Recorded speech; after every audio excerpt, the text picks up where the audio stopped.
Chapter 1137. Could it be that the blood sea was the reason why I felt so strongly just now? I wonder if it's a blessing or a curse. Kuan Peng thought to himself. Plans were not as fast as changes. Although he had expected this day to come, Kuan Peng did not open the northern underworld, even after he recovered from his injuries and improved his cultivation. Instead, he continued to be a homebody, refining the northern underworld origin in an attempt to coexist with the northern underworld. Unfortunately, time. This was something that cultivators lacked the least, yet it was also something that they lacked the most. Although he was very reluctant to meet the Shura sovereign, he also knew that this matter was not up to him. He had to meet the Shura sovereign. Hiding was not the solution. After all, he could hide for a while, but he could not hide forever. Today, the Shura sovereign came. He could avoid meeting him, but if he provoked Fong Qingshan because of this, he would really be digging his own grave. Not to mention that he had not completely refined the northern underworld origin. Even if he did, it would probably be of no use to Fong Qingshan.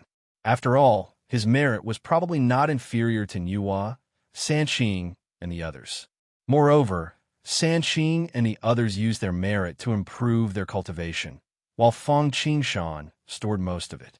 Although destroying the northern underworld could make Sanqing and the others hesitate to attack, it was probably just a little more merit for Fong Qingshan.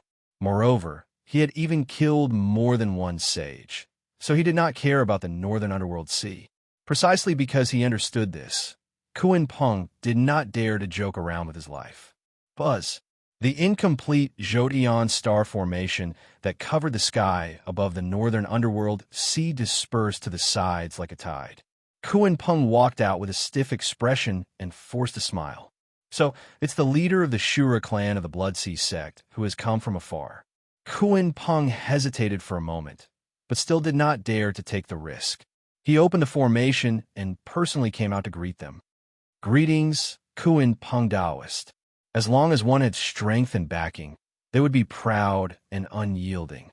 No matter how cultured and refined they appeared on the outside, they were all the same in their bones.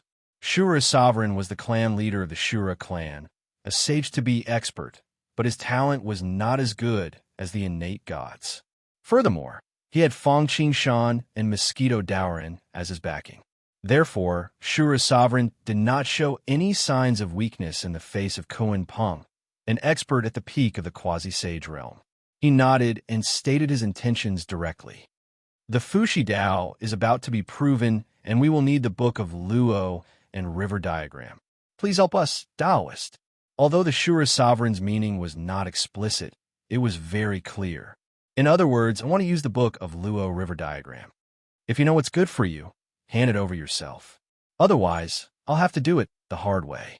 Although Kuan Peng knew that this was a blessing and not a curse, when he heard the Shura sovereign's intentions, he still felt as if a bolt of lightning had struck his primordial spirit.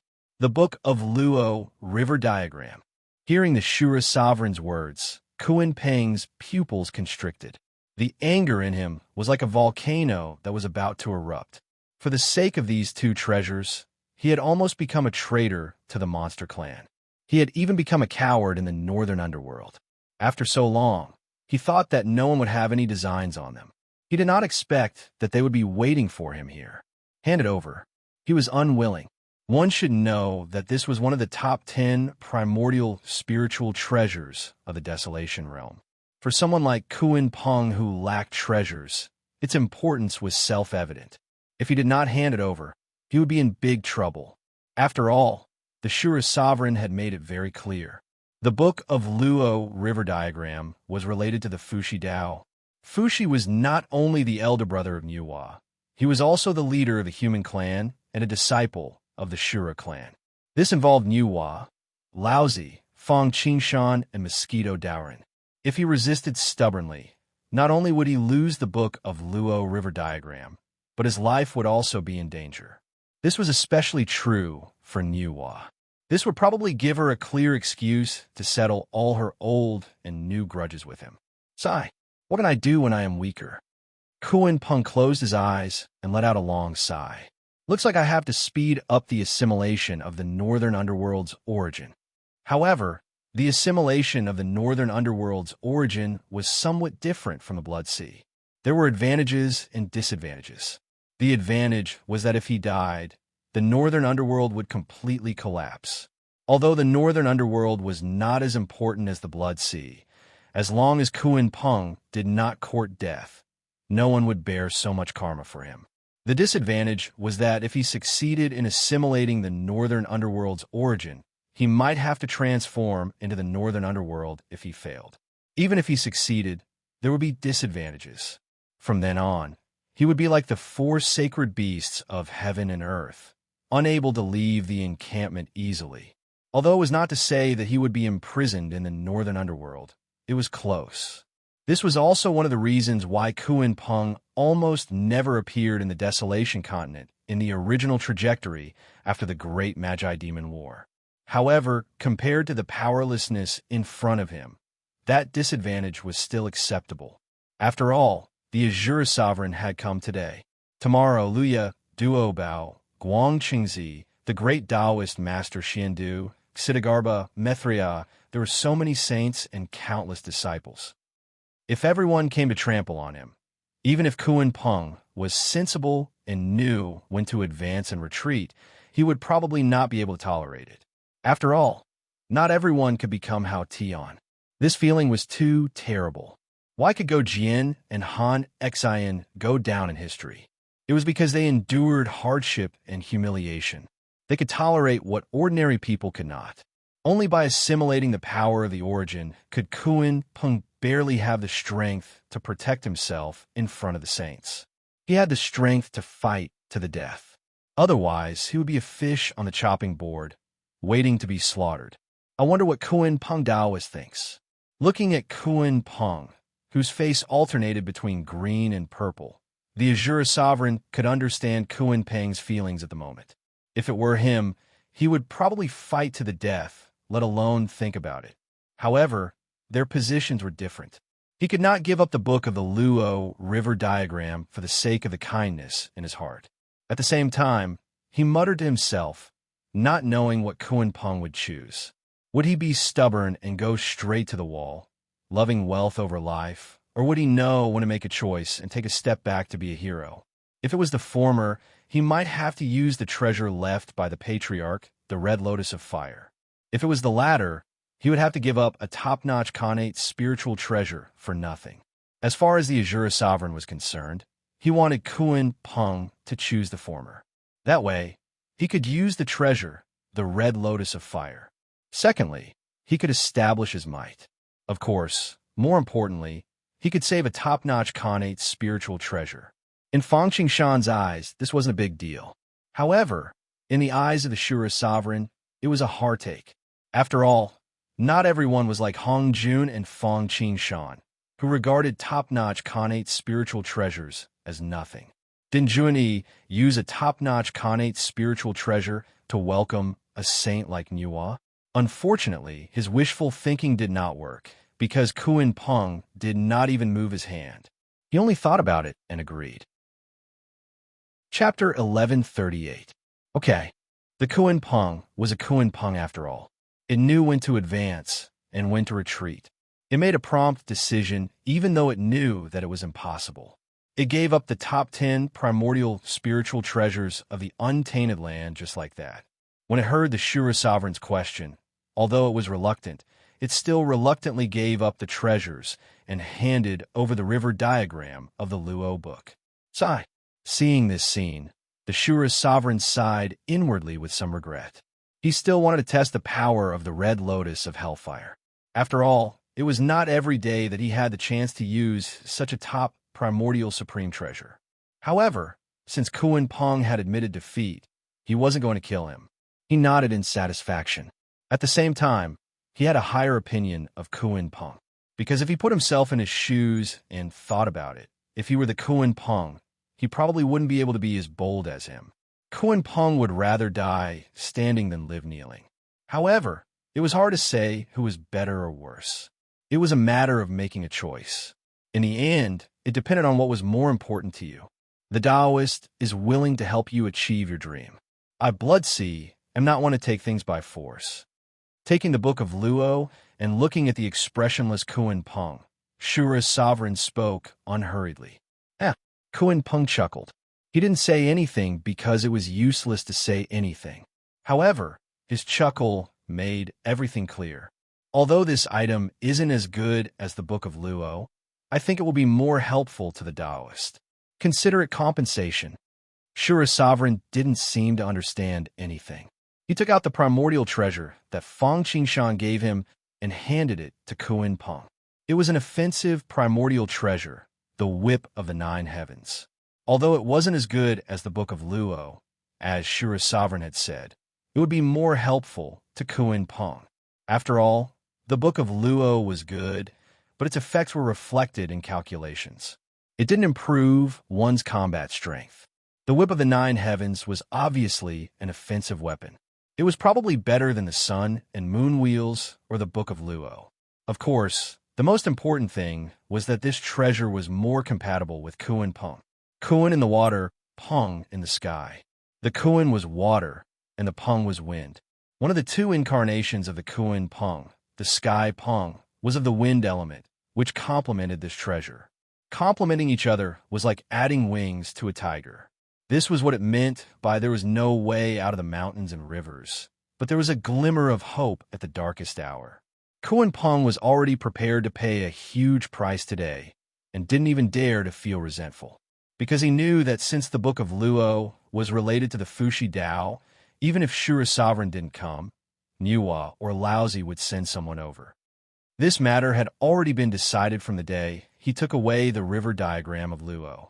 He was wondering why he couldn't fully refine the river diagram of Luo, even though it was one of the top 10 primordial spiritual treasures of desolation, even though his cultivation base had reached the pinnacle of quasi-sage.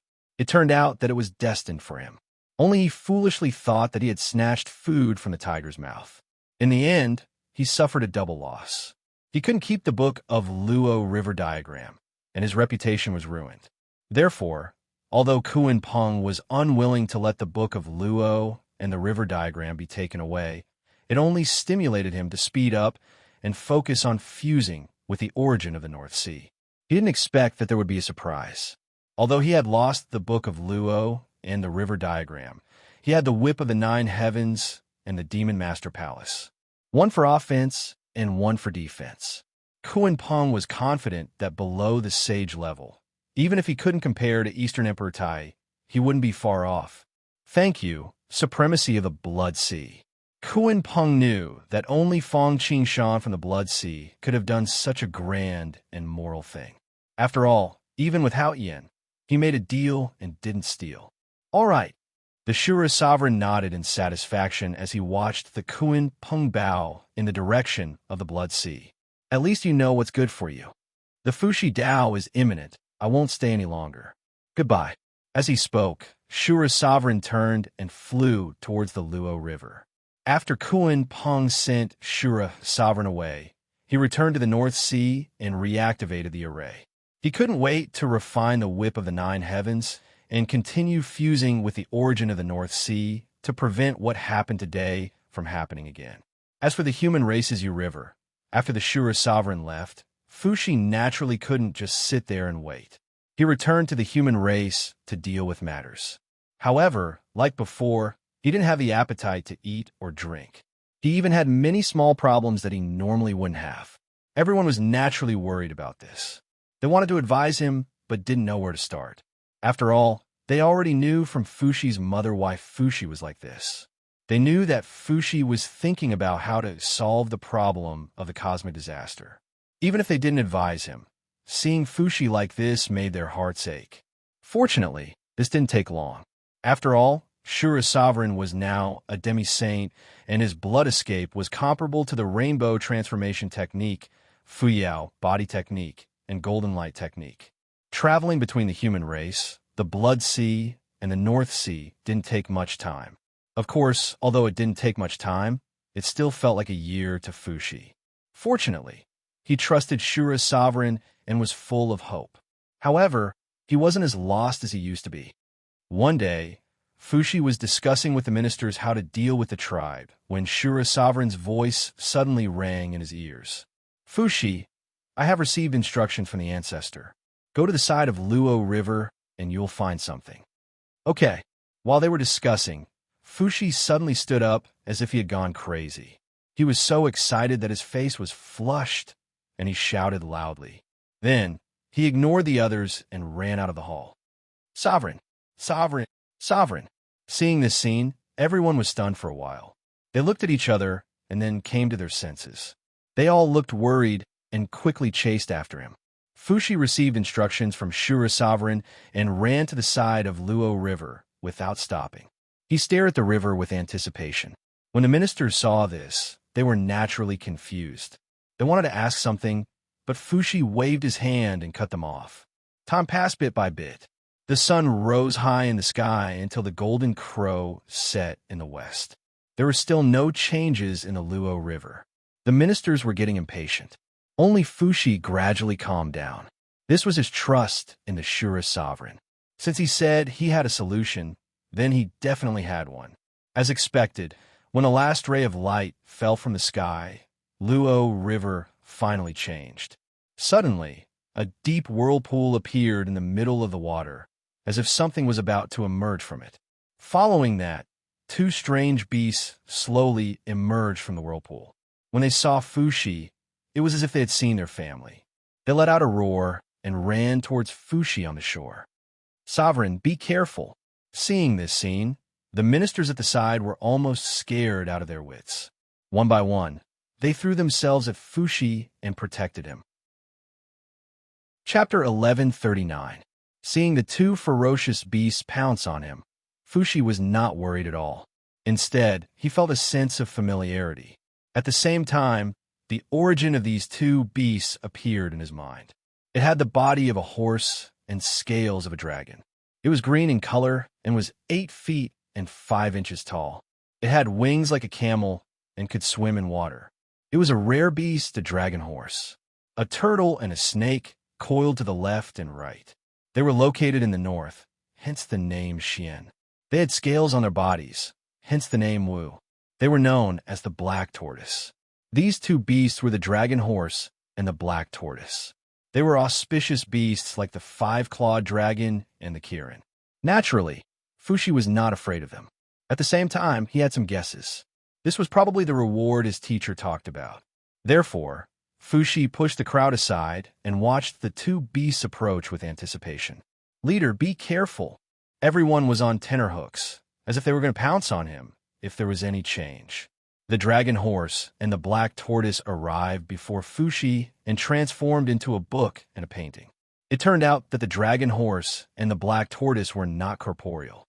They were the essence of heaven and earth. Similar to the 5-clawed dragon summoned by the Shura Emperor, they were the spirits of the river diagram. The river diagram and the Book of the Luo. Seeing these two things, Fushi seemed to know their origins for no reason. It was as if he was no stranger to them. At the same time, he also felt that this was his opportunity. It was also the fortune of the humankind. After obtaining the Book of Luo River Diagram, Fushi immediately brought the ministers back to the tribe. Then, he handed over all the matters to them and buried himself in the Book of Luo River Diagram. He hoped to understand the mysteries of the Book of Luo River Diagram as soon as possible and find a way to avoid natural disasters. After all, though Fushi had been training with the Shura Emperor for a while now, he could not be compared to before. The river diagram was a natural spiritual treasure and a great treasure for divinations. It contained the infinite Tao of heaven and earth. Even though Fushi had the power of heaven and earth, he could not understand it in a short amount of time. When one was immersed in cultivation, one would not notice the passage of time. To Fushi, studying the river diagram was like his entire consciousness sinking in. He could feel countless runes spinning in his sea of consciousness. They were all Tao. He was so hungry that he could not sense the changes in the outside world at all. Just like that, a total of 49 years passed. The flowers in the forest withered and the flowers in the spring bloomed. Everything happened too quickly. The ministers of the past were either old or dead. Even the influence of the Fushi celestial race in the human race was greatly weakened. One day, in the great hall where Fushi lived, an excited roar suddenly rang out. My doubt is complete. As soon as he finished speaking, a strange phenomenon suddenly appeared in the heavens and earth. The dragon horse galloped. The black tortoise let out a long cry. The sound of the heavens resounded, and a purple aura came from the east. There was also an 8 trigrams diagram that appeared above Fushi's head. It was all-encompassing, and it was divided into Qian, Dui, Li, Zhen, Sun, Kan, Jin, and Kuan. It represented the 8 elements of heaven: earth, thunder, wind, water, fire, mountain, and swamp. It could be used to represent the 4 elements, and it could be used to describe the principles of all things. After deducing the innate 8 trigrams, Fushi didn't dare to delay any further, and he quickly gathered the tribesmen and taught them everything he knew about the innate 8 trigrams. With this innate 8 trigrams, the human race had a way to defend against natural disasters. At the very least, they could avoid them in advance. With this, Fushi's mission was completed. As for the problems that the human race had yet to solve, they would naturally be left to the next leader. What Fushi needed to do now was to find the next successor and pass the throne to him. Then, he would be able to become the human sovereign. From then on, disasters and tribulations would not befall him, and he would be immortal. At the same time, the Book of Luo in Fushi's hand was taken back by the Shura sovereign after he comprehended the innate 8 trigrams. He then personally brought it back to the Blood Sea and handed it to Feng Qingshan. Feng Qingshan directly merged it into the Timeless Arkansas. When the Timeless Ark advanced to the supreme level, due to its deep foundation and fast advancement speed, it was favored by the Everlasting Lotus. It was supposed to have 3 more Eternal Divine Furnace units, but this time there were 2 more. Feng Qingshan had already merged a Chaos Spiritual Artifact level Wishing Pond into the Timeless Ark, and now he had merged the Book of Luo into it. With this treasure, he could better assist the Thunder Emperor in managing the operation of the various units of the Timeless Ark and overall planning. Of course, the most important thing was to calculate the secrets of heaven and avoid danger. Because the World Tree broke through to the immemorial realm and opened up desolation, half of the heaven and earth Xian Huang Qi had merged into the Timeless Arkansas. Now, the Wishing Pond and the Book of Luo had turned into Eternal Divine Furnace units. The foundation of the Timeless Ark immediately skyrocketed. If he wanted to quickly advance to the supreme level, there were 3 things that Feng Qingshan needed to do. First, it was to fill the remaining 3 Timeless Ark Divine Furnace units. Fortunately, Feng Qingshan had a lot of treasures in his hands. Apart from the 24 grades Red Karmic Fire Lotus and the Reincarnation Mirror, because they were related to the Great Tao Green Lotus Visualization Diagram and the cultivation of the Reincarnation Law, he could not merge them. The Primordial Sky Ruler, Cauldron of Heaven and Earth, Bell of Chaos, and even the flags of 5 elements could be abandoned. At any rate, Feng Qingshan had already decided to cultivate the laws of reincarnation. Thus, the 5 elements flags were clearly not suitable as a life-bound magic treasure. Although the 5 elements flags were the earliest life-bound magic treasures to be refined and fused together, they were gradually falling behind. Even now, they were only low-grade Khanate cardinal treasures. However, Feng Qingshan already had an idea on how to make use of this treasure. The flags of 5 elements used to be the Khanate flags of 5 elements, which were formed from the leaves of the green lotus of creation. They actually came from the same source as the red karmic fire lotus. Therefore, Feng Qingshan was prepared to merge the flags of 5 elements into the red karmic fire lotus. He wanted to see if he could use this opportunity to make the red karmic fire lotus break through its shackles and become a chaotic spirit treasure. Even if that didn't work, it could at least strengthen the red karmic fire lotus foundation and lay a solid foundation for its next breakthrough. Therefore, all that was left was the primordial sky ruler, cauldron of heaven and earth, and the bell of chaos. The cosmic cauldron and the bell of chaos were fine, but the primordial heaven-measuring ruler was a little lacking. Although the heaven-measuring primordial ruler was hailed as the #1 offensive treasure in the post-celestial realm, it was equally as famous as the #1 defensive treasure in the post-celestial realm, the worldly mystic yellow exquisite pagoda. However, he could not compare to the heaven and earth mysterious yellow Ling Long treasure pagoda. First of all, its grade wasn't high enough. Like the flags of 5 elements, it was a low-grade supreme treasure. Secondly, in terms of attack power, it was probably comparable to the Death Scythe at best. Its attack was not outstanding, its grade was not superior, and it did not have any other special effects. Therefore, Fang Qingshan eliminated it first. On the other hand, the Heaven and Earth Cauldron and the Chaos Bell were not bad. Fang Qingshan had long wanted to integrate the Cosmos Cauldron into the Timeless Ark and Sa. Back then, it was just a matter of strength. He was afraid of Hongjun Tiandao, afraid that merging into the Timeless Ark would cause problems in creating humans and mending the heavens. However, now that all of this had been completed, the most important thing was that his strength had undergone a qualitative leap. Therefore, there was nothing to worry about. Of course, the most important thing was that these two treasures were very suitable for each other. Chapter 1140. First of all, whether it was the Cauldron of Heaven and Earth or the Bell of Chaos, they were both primordial treasures. Moreover, they were not ordinary primordial treasures. If they were integrated into the Timeless Ark, not to mention the other effects, just the fact that they could greatly enhance the foundation of the entire Timeless Ark was enough to surprise anyone. Not to mention the Cauldron of Heaven and Earth had the essence of refining all things and the ability to suppress one side. At the same time, it could also return to its origin and improve the level and quality of treasures and weapons. Its offensive and defensive abilities were not bad either. As for the Bell of Chaos, it was one of the 3 treasures of opening the heavens. It could reflect the attacks of any treasures and weapons, as well as the damage of all magical techniques. It had both offensive and defensive capabilities. It had the power to suppress the primordial world, distort the power of time and space, evolve the mysteries of Hongjun Tiandao, and refine the power of earth, water, fire, and wind. At the same time, it was a sound wave treasure. Therefore, in this way, the Timeless Ark's effects, foundation, offensive and defensive capabilities, and so on could be expanded. In addition, there were enough blank divine furnace units. How could Fang Qingshan not prepare to integrate them into the Timeless Ark and speed up the Timeless Ark's transition from supreme to supreme?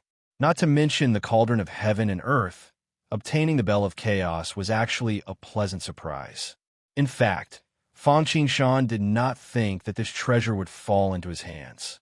When he took back the Cauldron of Heaven and Earth, it was a completely subconscious act. Shoplifting. Although he did not know why Hongjun did not ask for it, it did not matter. In any case, if something fell into his pocket, unless he did not want it, he would not be able to take it back.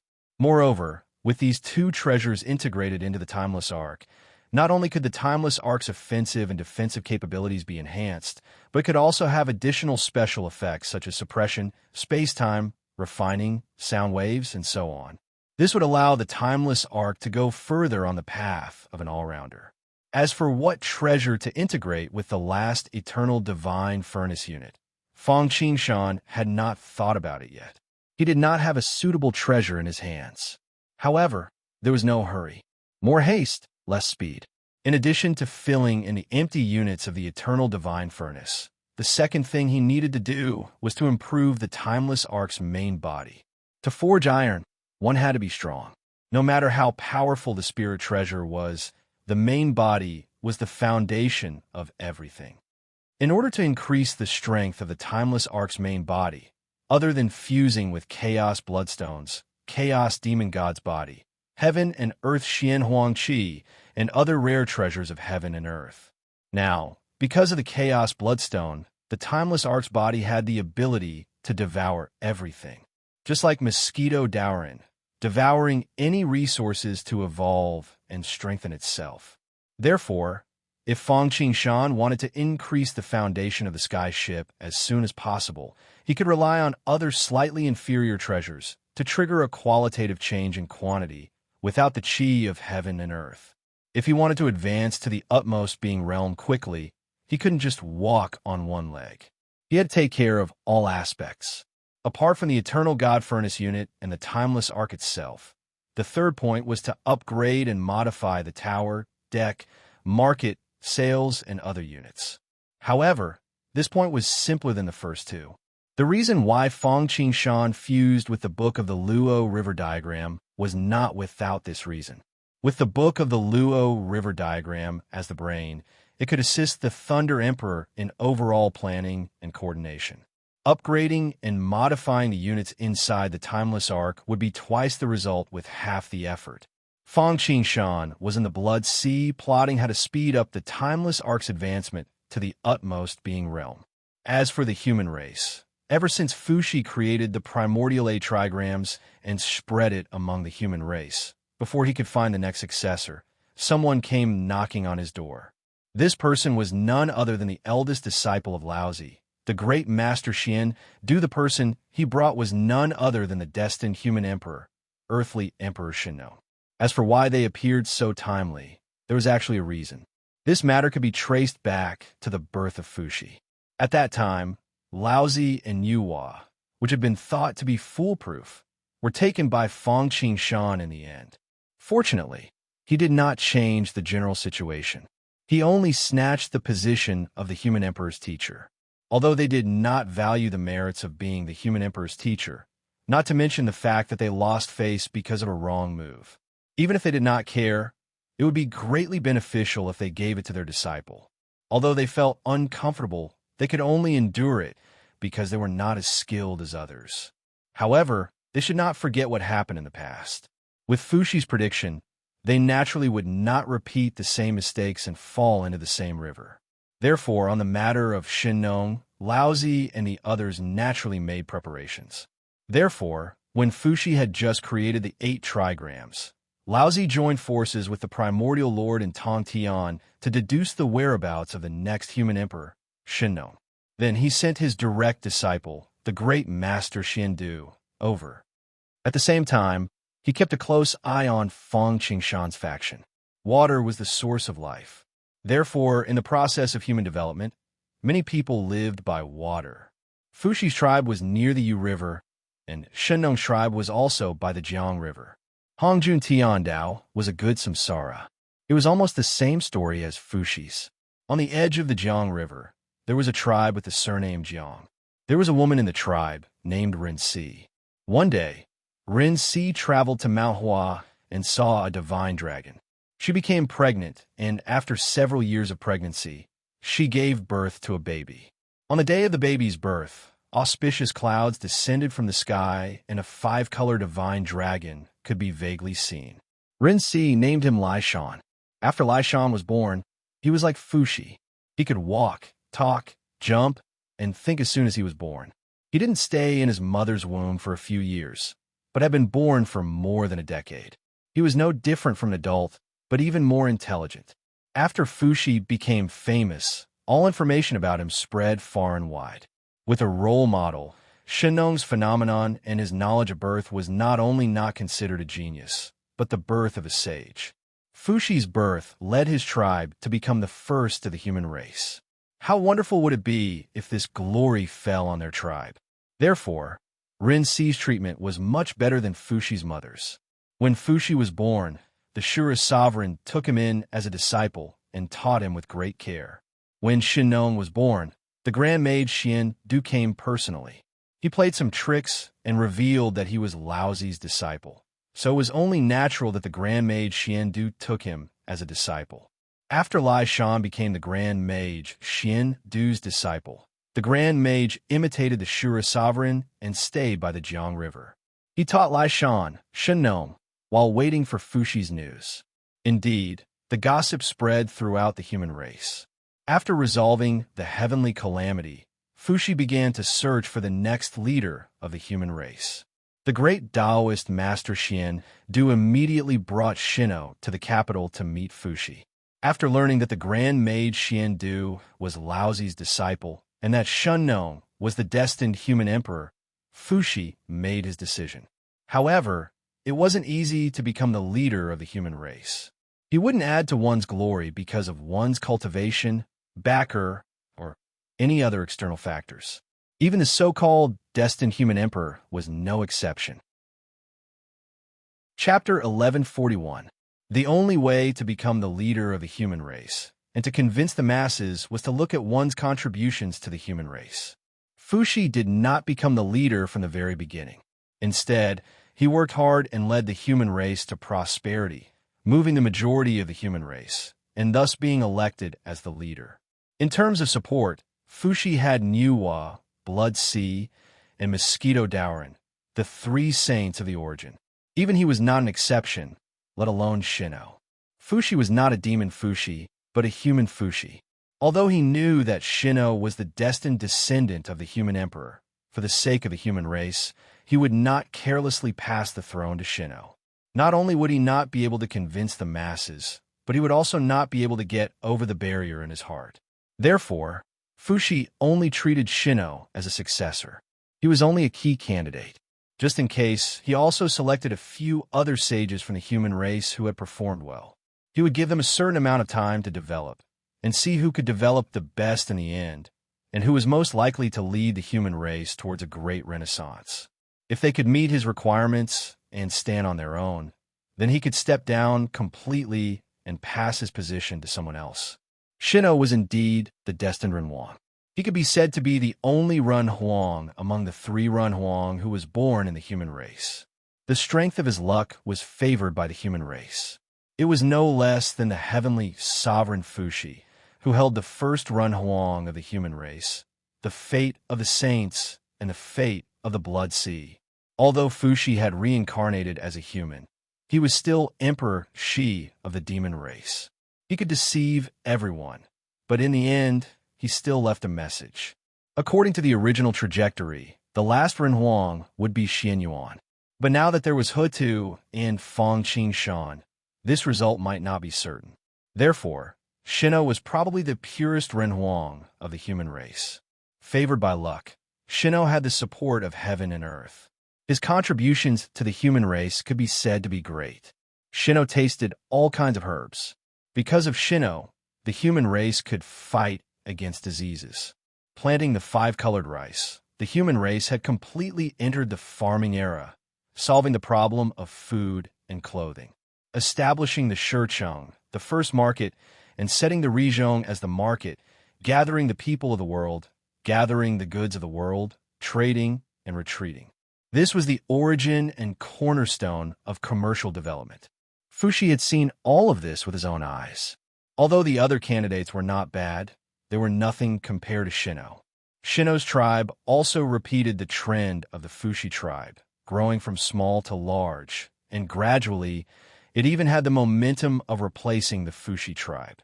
Talented people appear in every generation, and the new generation replaces the old.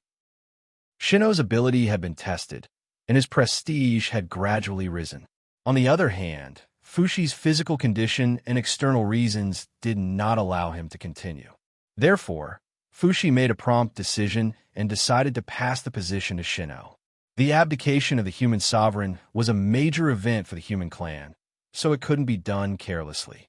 Just the preparation work alone took Fuxi and the entire human race a year to gather all their resources. A year later, in the ancestral land of the human race, Mount Shouyang, Fuxi held a grand abdication ceremony. The abdication ceremony was of great importance. Many people came, and they were not ordinary. In addition to the three human races, the older generation of human experts, and the Shura sovereign, Fuxi's sister, the holy mother of the human race, Nuwa, the father of the human clan master, the next human sovereign, Shino, the next human sovereign's teacher, Grand Taoist Master Xiandu, and so on, were all present. When everyone had arrived, the abdication ceremony officially began. Fuxi walked up to the high platform and first listed his achievements over the years.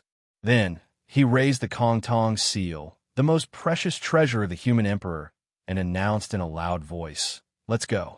Today, Fushi of the human race has been greatly favored by the people and elected to be the sovereign of the human race for 100 years. I have been working day and night, not daring to slack off in the slightest. Fortunately, the heavens do not disappoint those who persevere. Today, my efforts have come to fruition. Fortunately, there is a junior, Shino, to carry on the past. I hereby pass the position of the sovereign of the human race to the great paragon, Shino. From now on, Shino will be the new sovereign of the human race. As soon as he finished, the Kontong seal suddenly shone brightly. 9 five-clawed golden dragons soared into the sky and circled around Fushi. A purple gold Dao fruit descended from the sky and landed in Fushi's mind. In an instant, an immeasurable amount of the Dao's providence manifested, and an immeasurable amount of merit fell and blessed Fushi. At the same time, everyone in the human race chanted Fushi's name, and an immeasurable amount of willpower gathered. Boom!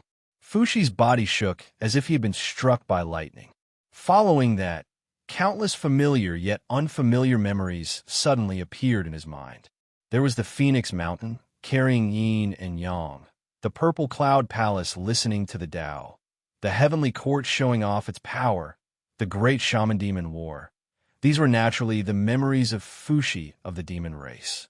As the providence, merit, and willpower were added to him, they did not immediately increase his cultivation level.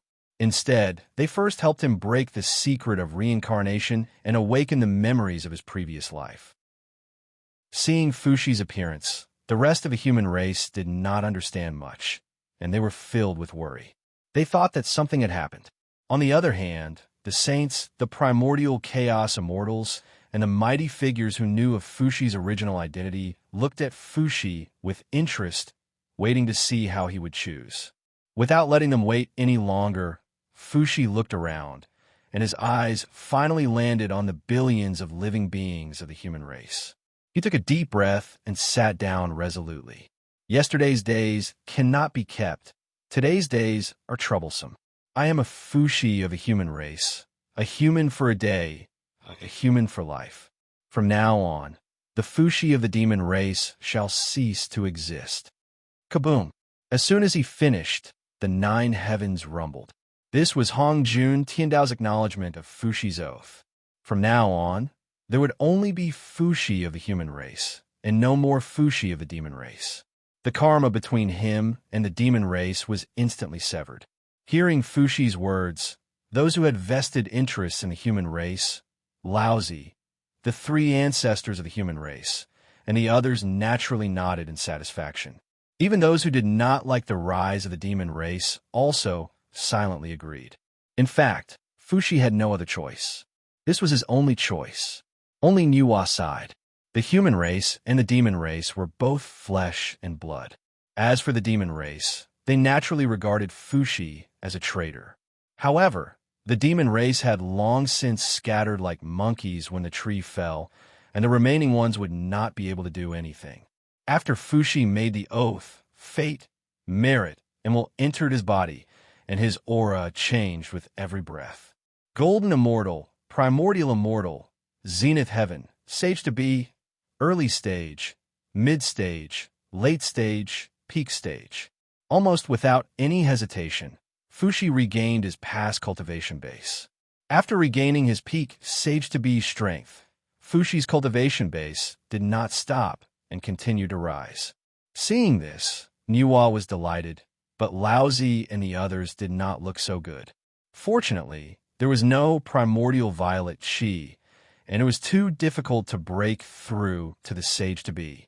Although the human emperor's merit was considerable, it was obviously not enough to break this curse. In the end, Fushi's cultivation base stopped at half-step primordial chaos, which was also the level of utmost being a quasi-saint. Chapter 1142. Phew, not bad. Fushi's aura was like the waves of the sea, each wave higher than the one before. He was about to break through the barrier. Laozi and the others were shocked. Unfortunately, it was not easy to break through to the primordial chaos sage in the desolation. Fushi was a peak demi-sage, but was stuck at the lesser sage level. The others heaved a sigh of relief. They already had 2 primordial chaos sages. If another Fushi came, they would not be able to survive. Laozi, on the other hand, secretly rejoiced that he had established the 3 sovereigns and 5 emperors. Otherwise, Fushi might really break through to the primordial chaos with the help of one person. At that time, he would be shooting himself in the foot. Sigh, what a pity. The ones who sighed were naturally Nuwa and the Shura sovereign. Fushi had always taken good care of Nuwa, and even gave up his sage position for her. Therefore, Nuwa had always wanted to repay Fushi. When Dijun and the others invited Nuwa to join the monster race, she did not need to go. After all, she was a disciple of Hongjun and a sage appointed by the heavens. But for Fushi, she joined. Later, when the 3 sovereigns and 5 emperors were born, Nuwa thought of Fushi immediately. However, Fushi was still lacking a little bit of fate. His cultivation stopped at the lesser sage level. Nuwa could not help but sigh. Divine power was no match for fate. As for why Shura's sovereign felt pity, it was obvious. No matter what Fushi's previous identity was, he was now his disciple. Moreover, he had just sworn to heaven that from now on, there would only be human Fushi and no monster Fushi. If Fushi could become a sage, Shura's sovereign would naturally get more benefits. Even after Fong Qingshan and Mosquito Daoran left the desolation, he still had the primordial chaos sage to back him up. Moreover, the better his disciple developed, the better he would get as a teacher. Unfortunately, things did not go according to his wishes. Just as the crowd was getting more and more excited about the Fushi's cultivation level, the karma fell from the sky again. This time, the amount of merit wasn't as much as before. About 20% of it had landed on the Shura sovereign. Boom! The Shura sovereign's aura fluctuated, and a moment later, a figure with a completely different aura from the Shura sovereign walked out.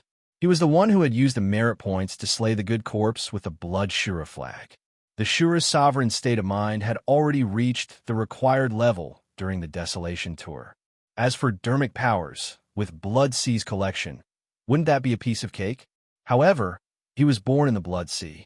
Evil corpses were easy to kill, but good corpses were hard to come by.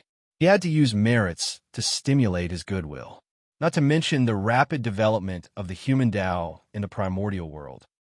After Fushi, Shunnong took over and continued to lead the human race in rapid development. Back to the Void Thieves who had come to Pangu's chaos world through the wormhole. After they entered the primal chaos, they did not act rashly. After all, although they were unscrupulous in their actions, none of them were fools since they were able to survive. A chaos world could be ranked amongst the top, even amongst the myriad of worlds in the universe. Although this was a newly discovered world, it did not seem to pose a fatal danger to them. However, it was better to be safe than sorry. These people did not understand the specific situation, so they acted in secret. Before calculating victory, they had to consider defeat first. After entering the primal chaos, they first found a hidden hilly area to use as a base. Then, they set up array formations and set up defenses. If one approached it, they would be able to see a large array faintly discernible with the hilly area as the center. It did not seem to be inferior to the 3 ultimate arrays of desolation. In fact, this was normal. Although the 3 ultimate arrays of desolation were somewhat heaven-defying, there were many places in the universe that were similar to Pangu's chaos world or even higher than Pangu's chaos world. Since there was such an array formation here, there was naturally no lack of it in other places. As void thieves who plundered the void all year round, their wealth was no less than that of the almighties of the major sects of a world.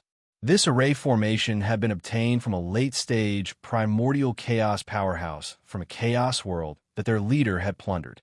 In addition to this array formation, there were also ferocious, monstrous devil flame cannons placed on the surrounding mountains. They were directly aimed at the surroundings. Once any external enemies invaded, they would immediately erupt with a powerful destructive force. Together with a large array, they could instantly deal a fatal blow to the invading enemy. The grade and power of these cannons were no weaker than that of the ancient cannons on Fengqingshan's timeless Arkansas. With these things, even late-stage primordial chaos powerhouses would be in danger of being killed if they accidentally entered this place. At the moment, there was a palace in the center of the meteorite belt. It was magnificently built. At first glance, it did not give off the feeling of a supreme and noble being like the soaring Sky King Palace. Instead, it gave off an unscrupulous and lawless aura like the Sky Devil Palace in Rose Lair. One could not help but feel disgusted. There was a plaque hanging on the palace. The plaque was engraved with a few ancient characters.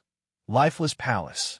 Of course, the so-called Lifeless Palace did not refer to the lifeless palace that Fengqingshan had obtained from the lifeless demon god. Instead, it literally meant that there was no life, and no life. As long as the lifeless palace took action, there would be no survivors.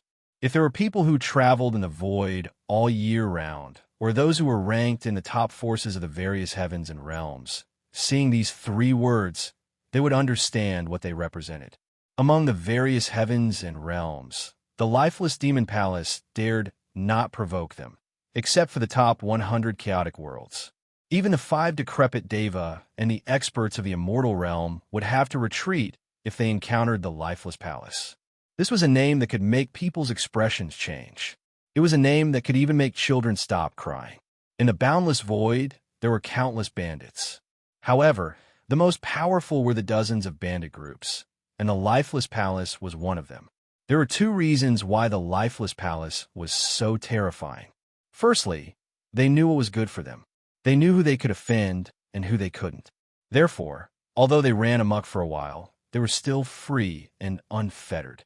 A cunning rabbit has 3 burrows, and the lifeless demon palace's ability to hide and evade was amazing. Even if they provoked someone they could not afford to provoke, as long as it was not too outrageous, they could escape hundreds of millions of miles away. Second, it was strength. After all was said and done, the most important thing was still strength. Otherwise, not to mention robbing, any random person could go straight to the root of the problem. Legend had it that the founder of the lifeless palace was called the Extermination Demon Venerable. He was a top immortal realm expert, and even had a timeless Arkansas. His combat power was so strong that it was terrifying. 10 deaths, no life, and extermination of everything.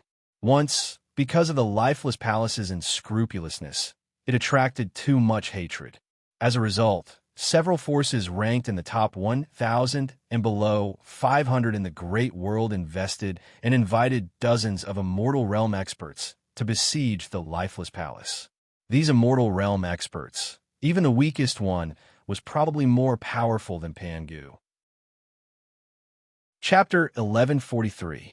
Pangu, the son of the great Tao, could be considered a legend even if he were to compete with all the heaven's favored ones in the myriad worlds. Although he did not succeed in the end, his combat power was no less than that of an ordinary immortal realm expert. It was a glorious defeat. After all, Pangu had faced 3,000 demon gods and 3,000 primordial immortals. Among them, Yang Mei and the others were even half-step immortal realm experts. Most importantly, there was still the great Tao holding them back. Even so, Pangu could kill almost all the enemies, causing the primal chaos great Tao and the source worlds to lose 800 of their own in order to kill 1,000 enemies. It was obvious that Pangu was not a weakling, and someone like Pangu was only a slightly weaker existence among the dozens of immortal realm experts. The strongest among them, like Lifeless Palace's demon extermination, had reached the peak of immortal realm. However, even such a force, which was enough to destroy 500 or even 300 chaotic worlds, was ultimately defeated in the Lifeless Palace. Not a single one of them managed to escape. Once the news of this battle spread, it shook the heavens. It even caused experts above the immortal realm to chase after demon extermination. A cunning rabbit has 3 burrows. Unexpectedly, after killing the invading enemies, demon extermination thought of all this and moved ahead of time, leading the Lifeless Palace away. Even Heavens will could not deduce his identity and whereabouts. In the end, they could only leave the matter unsettled. Other than the people from the top 100 primal chaos worlds, everyone felt uneasy when talking about Lifeless Palace. Other than the Palace Lord of the Lifeless Palace, Demon Extermination, there were also 2 Vice Palace Lords for Grand Elders and 8 Guardians. The 10 halls of the Extermination world each had a Hall Master, 2 Vice Hall Masters, several Senior Captains, and countless Junior Captains. Besides the Palace Master who was at the peak of a mortal realm, the 2 Vice Palace Masters, the 4 Great Elders, the 8 Protectors, and even the Hall Masters of the 10 deadly exterminating halls were all at the immortal realm. However, like Demon Extermination, the 2 Deputy Palace Masters were also peak immortal realm experts. However, even though they were at the same level, at the peak of immortal realm, the 2 of them couldn't be compared to Venerable Extermination Demon. It was just like how Yang Mei and Pangu had similar cultivation levels in the past, but the difference in their combat power was incalculable. The 4 Great Elders were at the late stage of immortal realm, and the 8 Great Protectors were at the middle stage of immortal realm. As for the 10 Hall Masters, it wasn't certain. Some were at the early stage of immortal realm, some were at the middle stage, and some were at the late stage. Good fella. The Lifeless Palace had 25 immortal realm experts on the surface, not to mention the hidden trump cards. It was no wonder that the Lifeless Palace was one of the top 10 void thief groups. Indeed, they lived up to their reputation. It wasn't just because of their cruel methods. Once they attacked, they left no one alive. 10 people died without a doubt, and they destroyed the entire world. The most important thing was still their strength. Ever since that battle, no one knew the exact location of the Lifeless Palace's headquarters. However, its branches were scattered across the heavens and realms, and in every corner of the void of the universe. Every location was extremely hidden. Once they committed a crime, they would immediately hide, making it difficult for people to find them. Even the deduction technique couldn't deduce their whereabouts. The Lifeless Palace before them was definitely not the Lifeless Palace's headquarters.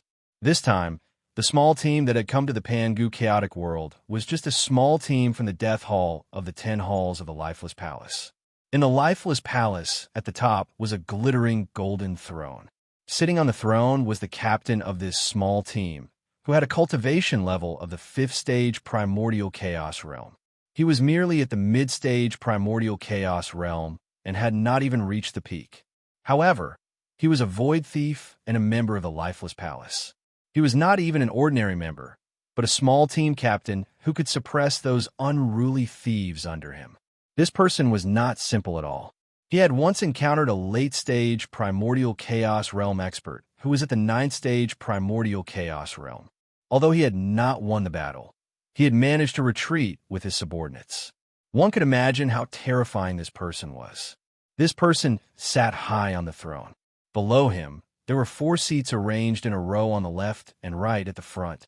There were also 4 experts sitting on these 4 seats.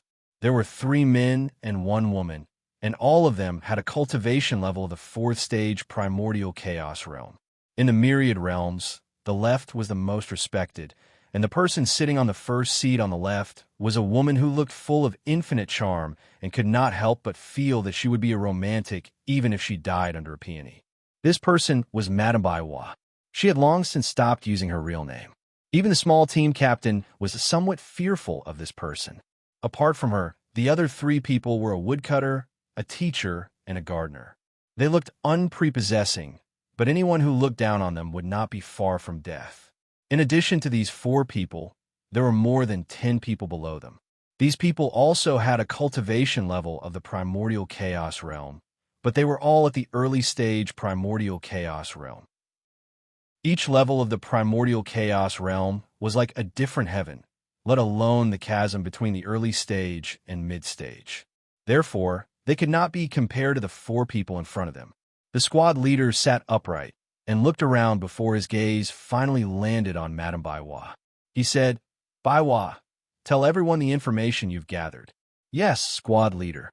Madame Baiwa nodded lazily before speaking in a slow and unhurried manner. "According to the latest news we've received, this chaos world has indeed never appeared in the universe. Moreover, it hasn't been around for a long time. Most importantly, there seems to have been a great calamity that engulfed the entire chaos world. As a result, almost all the experts died. If I'm not wrong, someone must have wanted to prove their Tao to be eternal. Unfortunately, they failed on the verge of success. After saying that, he paused for a moment and looked around. Unsurprisingly, he saw that everyone's eyes were filled with greed and fighting spirit. Even so, we can't let our guard down. That's because this chaos world isn't necessarily devoid of experts. Setting aside the grand Tao and the will of the chaos world, just the fact that this is the only desolation world in this region of primordial chaos gives me a sense of extreme danger. Therefore, although this may be a great opportunity, it may also be accompanied by great risks. In my opinion, to be on the safe side, we should report the news. Report the news to the higher-ups. This won't do. The teacher shook his head as soon as he said that. Even so, we can still get a decent reward. However, it's not worth mentioning compared to an undeveloped chaos world. Not bad, not bad. The gardener and the woodcutter agreed. It's a military taboo to be afraid before a battle. No matter what, we have to give it a try first. Besides them, the other primordial chaos experts had the same thought. Upon seeing this, Madame Baiwa merely shrugged and said nothing. She only looked at the team captain. Chapter 1144. Boss, such a weak, chaotic world is a golden opportunity bestowed by the heavens. We can't let it go. If we can take over this world, we'll be able to reach the half-step immortal realm, let alone the late-stage primordial chaos realm. The teacher's words were full of bewitchment. Or rather, it was not bewitchment because even he believed it and was looking forward to a bright future. When the time comes, Boss will become a senior captain and a home master. Hearing the teacher's words, everyone except Madame Baiwa revealed a fanatical look. Even the god of poison's marquis, the leader of the lifeless palace's death hall, couldn't help but feel his breathing quicken. Yes, like Madame Baiwa, this team leader's real name was unknown, but most people called him the Poison Marquis. Why was he called the Poison Marquis? Because he cultivated the poison great Tao. As for the God Marquis, it was a title for experts in the primordial chaos realm. The immortal realm was called a divine emperor. There were divine kings, divine emperors, and divine emperors. The world was bustling for benefits, and the world was bustling for benefits. This was especially true for void bandits like them.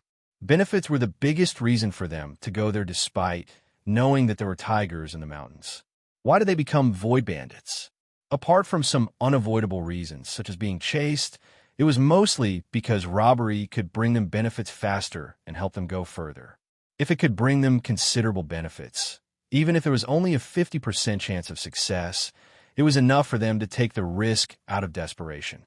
If there were benefits that tempted them, even if there was only a 30% chance of success, they would still do it despite knowing that it was impossible.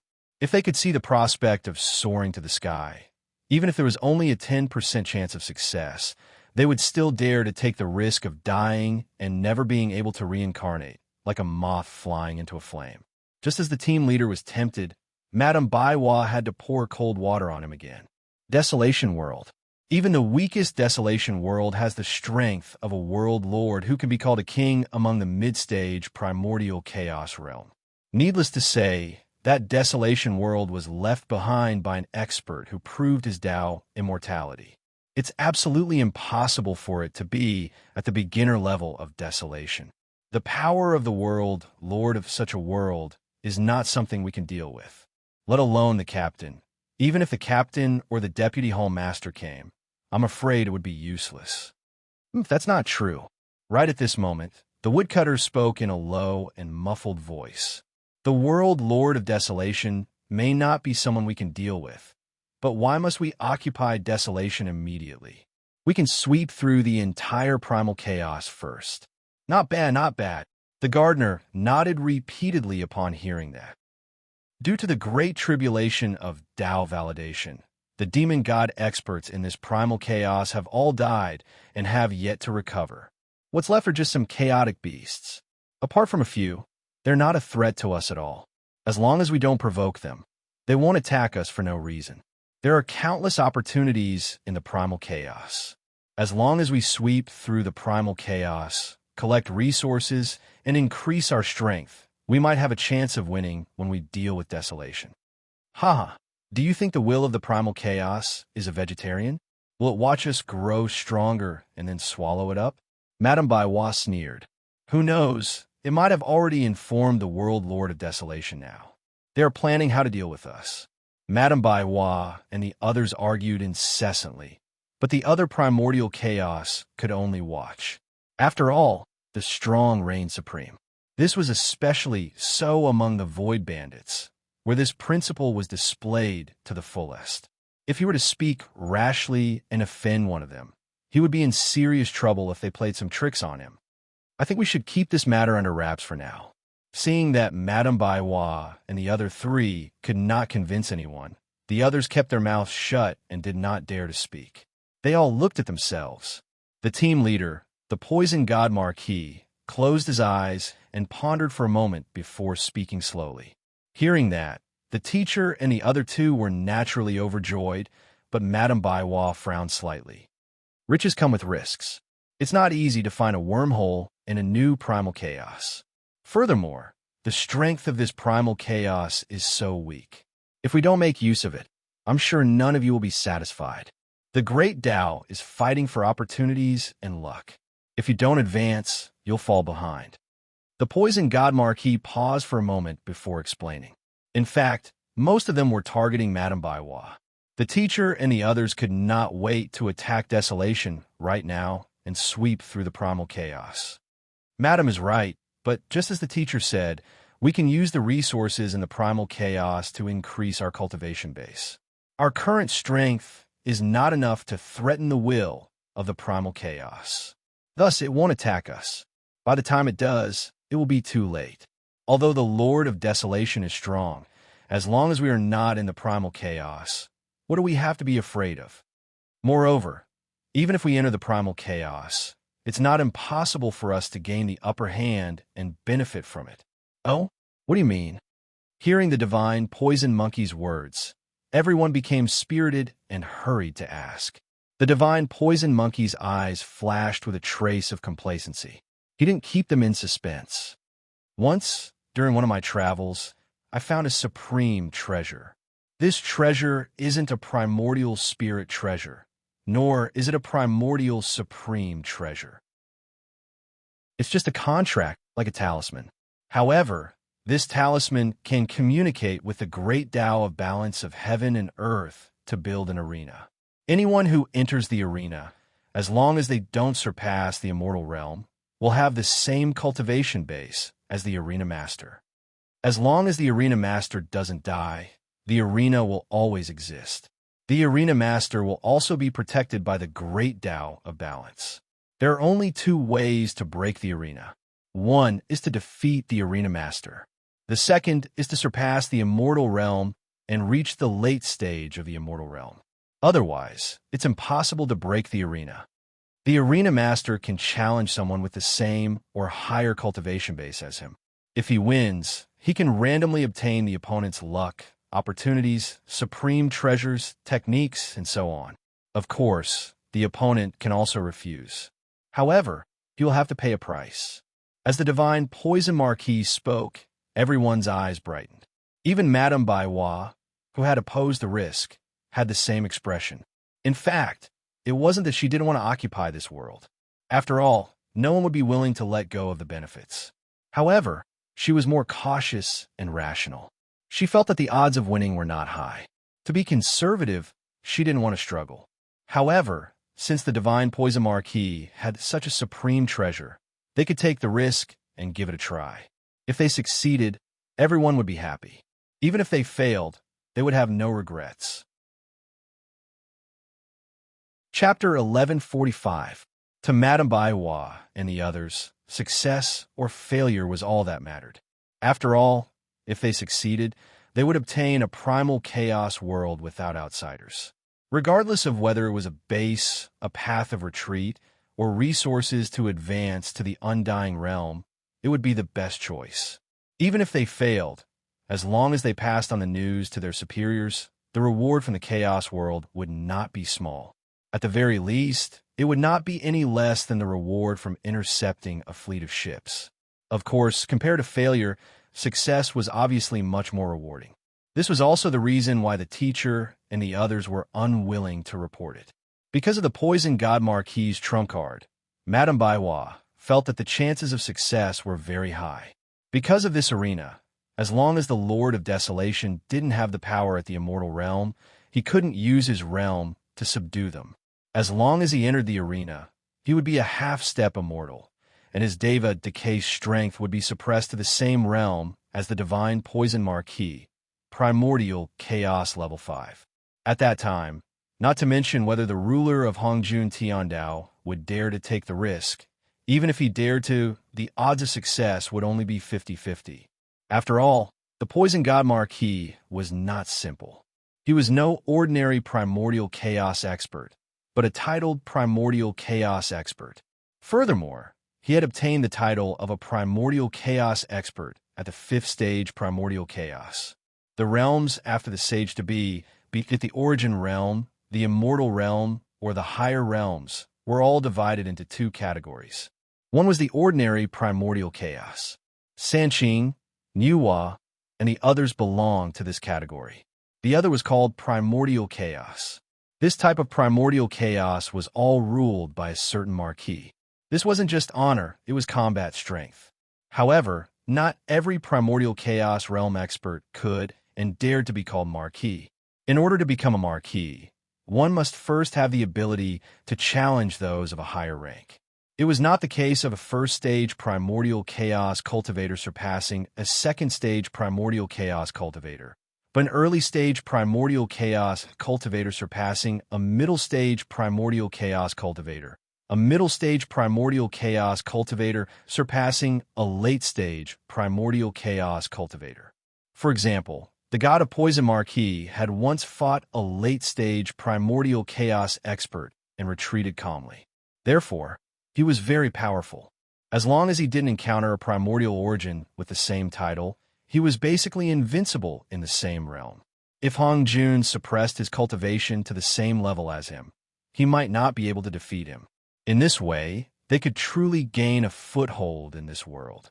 With their methods, except for world lords, they didn't care about anyone else in this world.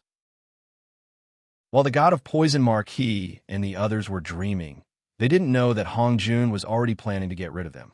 While the Poison Marquis and the others were looking forward, they didn't know that Hong Jun was already plotting to eliminate them. On the one hand, how could he allow others to sleep beside his bed? Even Fang Qingshan and Yang Mei, who were from the same origin, could not tolerate them. How could Hong Jun reconcile with the people from the foreign region? Hong Jun to anything else could not only primordial, but also had Dao to be Dao rewards. Of the primordial chaos. They could, because they had received a warning from the will of the great Dao. They were detected by Hong Jun not long after the divine Poison Marquis and the others entered the chaotic world. However, because he was Hong Jun Tiandao, he could not leave the desolation for a long time. It was just like how Ping Xin could not leave the underworld for a long time. Once something like this happened, the heaven and earth would be unstable and the desolation would be in turmoil. It would be a huge blow to him. More importantly, Fang Qingshan and Yang Mei were also in the desolation. How could he let his guard down?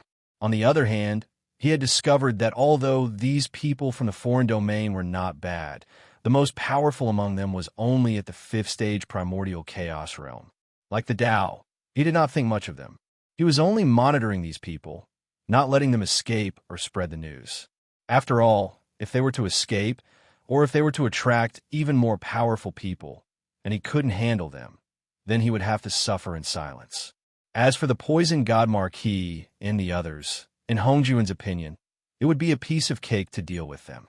On the other hand, Fuxi had proven his Dao, and Shenong had returned to his position. According to the original trajectory, Fuxi should have gone to the Fire Cloud Cave to cultivate after he abdicated. On one hand, it was to suppress the providence of the human clan. On the other hand, it was to weaken Fushi's prestige and belief in the human clan. This was to prevent the saints from affecting their rule in the human race.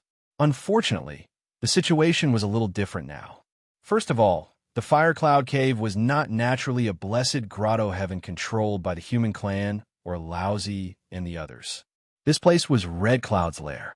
In the original trajectory, Red Cloud had died and turned into Shinnong. Therefore, the Fire Cloud Cave had been taken over by the human clan. But now, because of Fang Qingshan, Red Cloud had not been schemed against by Hong Jun using the primordial violet chi. It was still living well and free.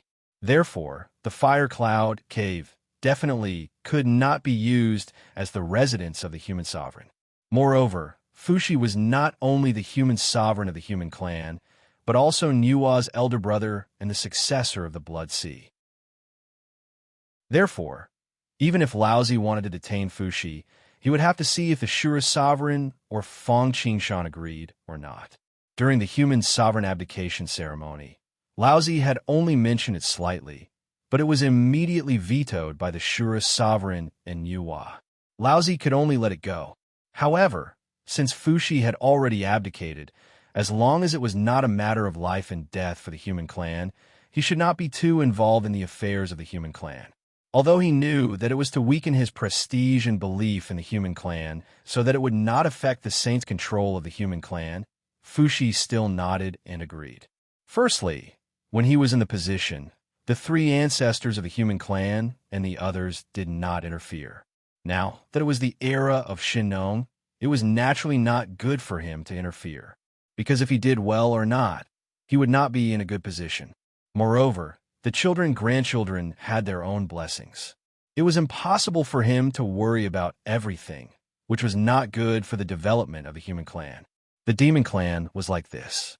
Dijun and Tai had done so well that when they died, even a saint like Niua could not completely control the demon clan. As a result, when the tree falls, the monkeys scatter.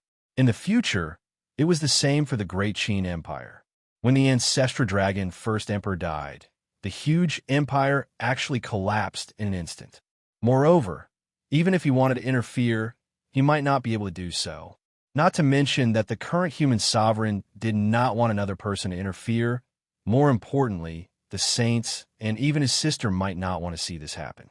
Originally, after the human sovereign returned to the position, he should enter the Fire Cloud Cave. However, it was impossible now, so he had to choose another place.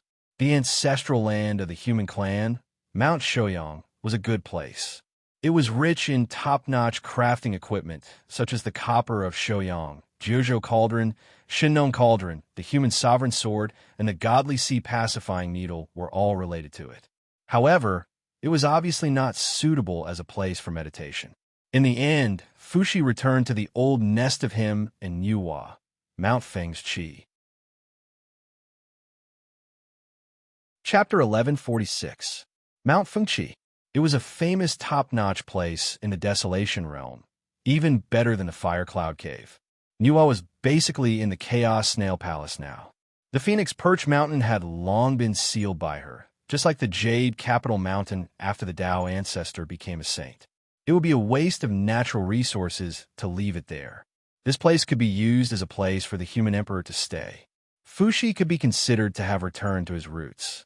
The matter of Fushi was over, but the matter of the human sovereign was not over. It was unknown whether he found a sense of accomplishment in the matter of Shino, or whether he wanted to continue to prevent Fang Qingshan or the Wu people from intervening. Therefore, this time, the honored lord of the origin took action again. Together with Laozi, Tong Tian deduced the whereabouts of the last human sovereign, Xian Yuan, and then sent his capable disciple, Guang Chengzi, to wait for the birth of the human sovereign, to accept disciples, teach, and obtain the merit of the human sovereign's teacher to break through. However, they were not the only ones taking action. This time, Fang Qingshan and Hutu were also taking action. They had to prepare for a rainy day. They could not let Laozi and the others monopolize the glory. After Shino, the last of the three sovereigns was the heaven, earth, and human sovereign. Originally, if there were no accidents, the last person should be Xian Yuan.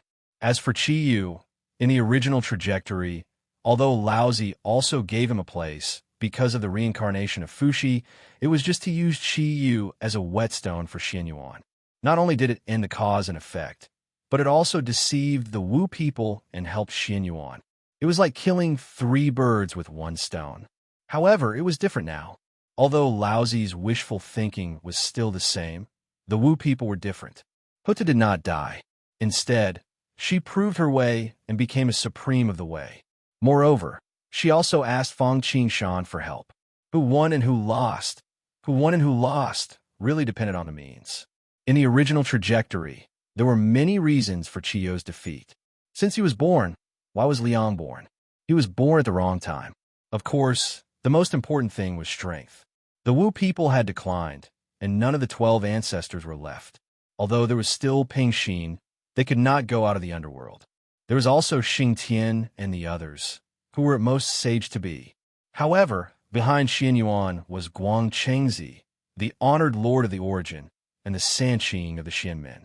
Secondly, Xianyuan was destined to be the human emperor, and the Qi was with him. Although Qi Yu had the fate of the Wu people and the human sorcerer's fate, compared to the great power of the emperor, he was obviously vulnerable. More importantly, Qi Yu not only had the luck of the Wu people, but also the karma of the Wu people. Now, in terms of strength, Wu people, who had Hutu, were even more powerful than the heavenly lord of primordial beginning of the Chan school. They were not at a disadvantage even when facing Sanqing of the Xianmen sect. If he wanted Qi Yu to fight for the throne more smoothly, he had to eliminate his karma first and make up for the luck between him and Xianyuan. The simplest way to achieve this was through merit. It was easy to eliminate karma, but it was not easy to catch up with Xuanyuan's human Dao, luck with merit. Of course, this was for other people, but for Feng Qingshan, he knew that there was a great opportunity right in front of him. In the desolation, apart from opening the sky, measure tribulation, preaching, creation, mending the sky, transforming reincarnation, establishing a sect, educating the human emperor, creating characters, heavenly marriage, and so on, there were also great merits. There were 2 ways. One was to repair the Western ancestral vein. Now, because Hongjun Tiandao was damaged, Zhuni had been doing this under the instruction of Hongjun, and he had been doing it well. In the original trajectory, while Hongjun Tiandao was flourishing Buddhism, Zhuni took advantage of the spread of Buddhism to the east, the demon tribe, mending the sky, the heavenly court, and the Xianmen sect to repair the Western ancestral vein. On the day when the merit was complete, great merits descended. Not only did it create the 4 people of the journey to the west, but it also helped Tathagata, Guanyin, and a group of great gods and monsters. One could imagine the amount of merit and luck. However, the west was Zhuani's private land. Just like how the Sanqing sect of Xianmen did not allow the 2 people of the west to preach in the east, Zhuani naturally would not allow anyone to compete with them in the west. Apart from repairing the Western ancestral vein, there was another way. That was to purify the North Continent. Purify the North Continent. Yes. Speaking of this matter, there was also the great Magi Demon War. Mount Buzhou fell, and the sky was broken.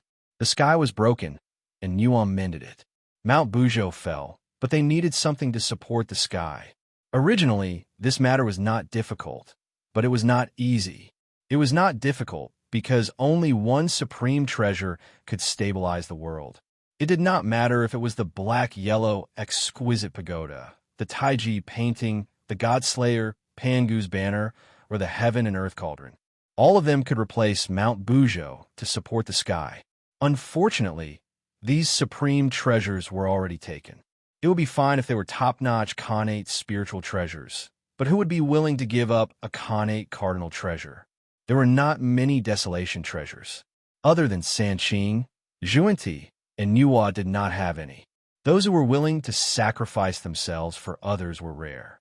After all, not everyone could imitate the Lady of Earth's reincarnation.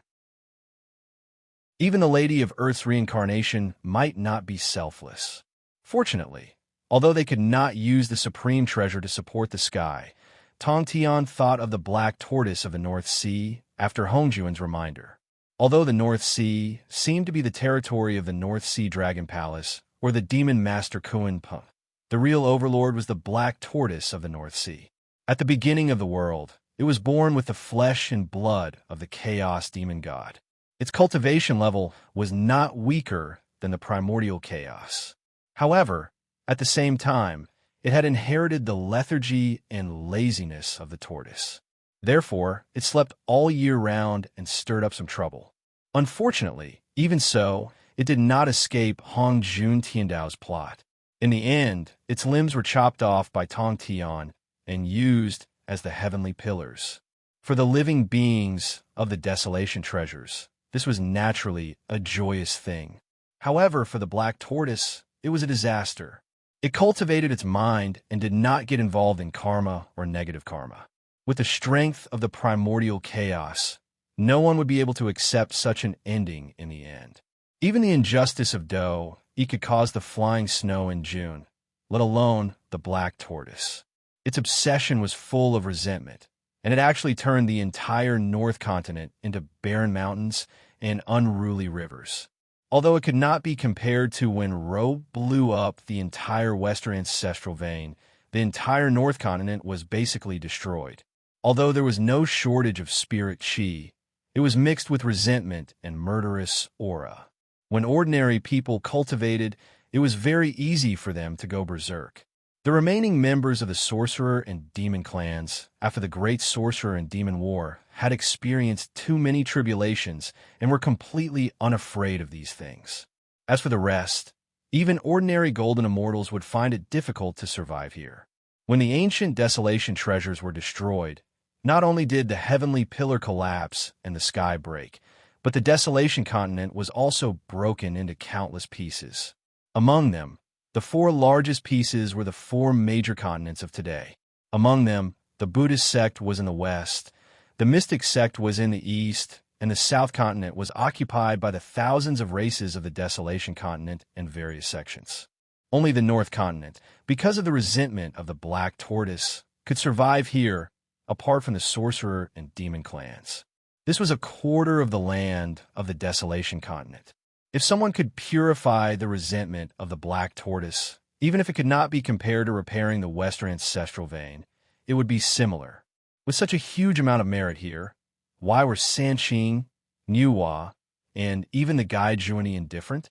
In fact, it was not that they did not want to, but that they could not do it. Chapter 1147. Black Tortoise was formed by the flesh and blood of Chaos Devil, and it originally had resentment against the desolation world. Fortunately, Black Tortoise was born with a good temperament, and these resentments were suppressed by him. But he did not expect that one day he would encounter such a disaster. The resentment in his heart merged with the resentment of Devil, so it could sweep the whole north. Sanqing was formed by Pangu's primordial spirit. He was born with the skill of mocking Devil's resentment, which attracted hatred very much. Unless there was an overwhelming advantage, it was impossible to purify these resentments, especially when Tong Tian was the culprit who killed Black Tortoise. Of course, these were not the most critical factors. The key factor was still Sky Pillar. Although Black Tortoise was dead, it was equivalent to being alive. Hutu reincarnation could survive, so could Black Tortoise supporting the sky. Because of this, the sage was somewhat constrained to deal with Black Tortoise's obsession. Originally, they could use Hongjun Tiandao because they were not strong enough, but Black Tortoise could also borrow the power of Sky Pillar. So once they fought, the whole desolation world would suffer, which was what Hongjun Tiandao did not want to see. If they wanted to refine Black Tortoise's resentment, first of all, they had to cut off the connection between him and Sky Pillar. Secondly, they should not think about using the power of Hongjun Tiandao. Under the premise of not destroying the heaven and earth between the two important existences to Hongjun Tiandao could still be fair. As for Nvaiwa and Jizren Juni, merit was indeed very attractive to them. After all, one was a sage through merit, and the other still owed Hongjun Tiandao karma. However, they had no treasure, and their cultivation was not as good as Sanqing's. In addition to Sky Pillar, the most important thing was that Sanshing did not allow them to do so. As the saying goes, if I can't get it, no one else can get it. Sanshing could not earn this merit himself, and naturally did not want to guide Juanti and Nuwa to get it. This was because once they obtained it, their cultivation would definitely rise. One side would not change, while the other side would fiercely catch up. Under such circumstances, how could Sanshing maintain his advantage? At the end of the day, it was all about profit. As such, it couldn't be cleansed cleanly. Of course, there were gains and losses, good and bad. It was true that he could cleanse the Black Tortoise's resentment and obtain an immeasurable amount of merit and light from Providence. It was not impossible for him to become the master of the North Continent. However, if he was not careful, not only would he not be able to purify it, it would make the situation even worse. The heavenly pillars would tremble and even collapse once again. With a negative karma, even a saint might be knocked down from his position. Do you think these sages would do something so strenuous and unrewarding? However, even if the sages couldn't do it, it didn't mean that Fong Qingshan and Huda couldn't. First of all, both of them had no enmity with Black Tortoise in the past. Even though Hutu was of Pan Gu's bloodline, her original body had already been reincarnated. Although her new body still had Pan Gu's bloodline, it was not so obvious because of the merit. However, it could be restrained and not be sensed by the demon god's remnant consciousness. In this way, at least the Black Tortoise would not be too hostile to them and would fight to the death. Secondly, it was their cultivation levels. Even without the Tao, Hutu was not weaker than the divine Poison Marquis. Her cultivation level was at the 5th stage primordial chaos, and she controlled the 6 paths of reincarnation golden plate, a treasure of the Tao. Fong Qingshan had now reached the peak of the 6th stage primordial chaos and was one step away from the late stage primordial chaos. He had countless priceless treasures in his hands. If the two of them joined forces, they would be able to cut off the connection between the heavenly pillars and the Black Tortoise and suppress the Black Tortoise's obsession and remnant consciousness. Of course, in this case, the final merit would probably fall on Fong Qingshan and Hutu, which was very different from their original intentions. What they had to do was cut off the connection between the heavenly pillars and the Black Tortoise, suppress the Black Tortoise's obsession, and then let Shura's sovereign and Chiyu work together to purify it. Yes, keep the goodies within the family. Although such great merit was useless to Fong Qingshan, how could he forget about Shura's sovereign? If he succeeded in the end, Shura's sovereign strength would probably immediately reach the peak of the Sage-to-Be or even the half-step primordial chaos. Most importantly, there would be boundless merit, and he might even become half a son of the North Continent. In addition, there would be the master of the Blood Sea, the master of the 6 paths of reincarnation, and all his merit. Even after he left the desolation, Shura's sovereign should not have too many problems. What about Chiyu? If he succeeded, not only would he be able to wash away the negative karma and murderous aura of the Wu people, but he would also receive boundless merit and providence. After he became a human, his providence would definitely surpass Xuanyuan's. After all, Xuanyuan's greatest providence was that he was favored by the people Dao, chosen by Hongjun Tiandao, and the providence of Xianmen, especially the providence of Chan School. When that time came, Chiyu would not only have the Wu people and the providence of the underworld, but also the providence of the North Continent and the 4 heavenly pillars. North Continent. Although this place was dangerous, the sky was filled with murderous aura, and the ground was filthy, ordinary people could not survive here. Precisely because of this place had become the best choice to avoid trouble and live in seclusion. Therefore, apart from a portion of the sorcerer and demon survivors who had survived the great sorcerer and demon war, there were also many itinerant cultivators hidden here. Some were even guests of the Purple Cloud Palace, or old antiques who had survived the primordial Dragon Phoenix tribulation. Usually, the entire North Continent was like a huge lion in deep sleep, a ferocious beast that lay dormant. All sorts of fierce auras of experts rose and fell. However, today, the situation seemed to have changed. as Fang Shan and the Hutu appeared in the North Continent. Although they did not release the primordial chaos aura, other than the members of the sorcerer race, the others were still like frightened birds. They either wanted to leave the North Continent or trembled in their respective cave abodes.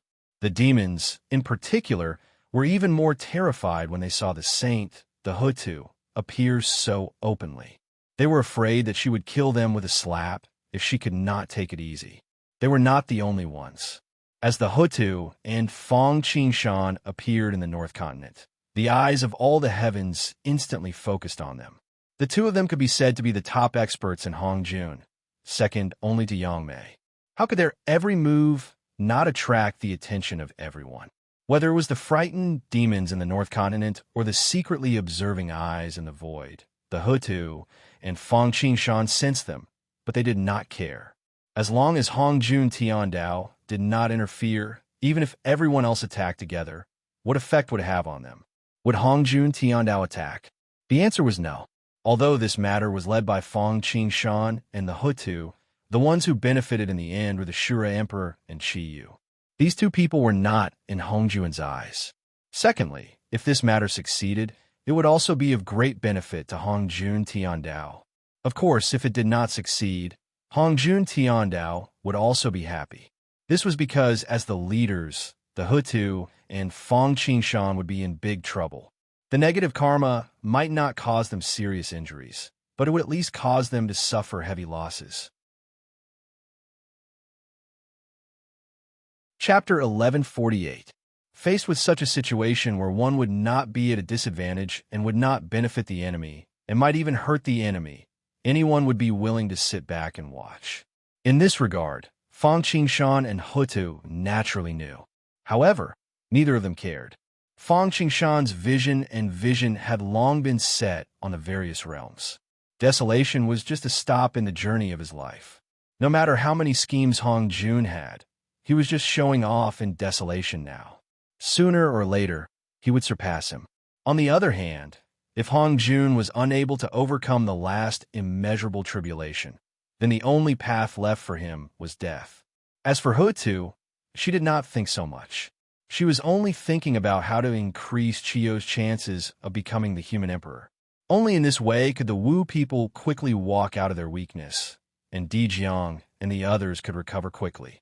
Moreover, purifying the Black Turtle's resentment and purifying the entire North Continent was originally a matter of boundless merit. The Wu people could also obtain great benefits. It was not just luck, but also the living environment.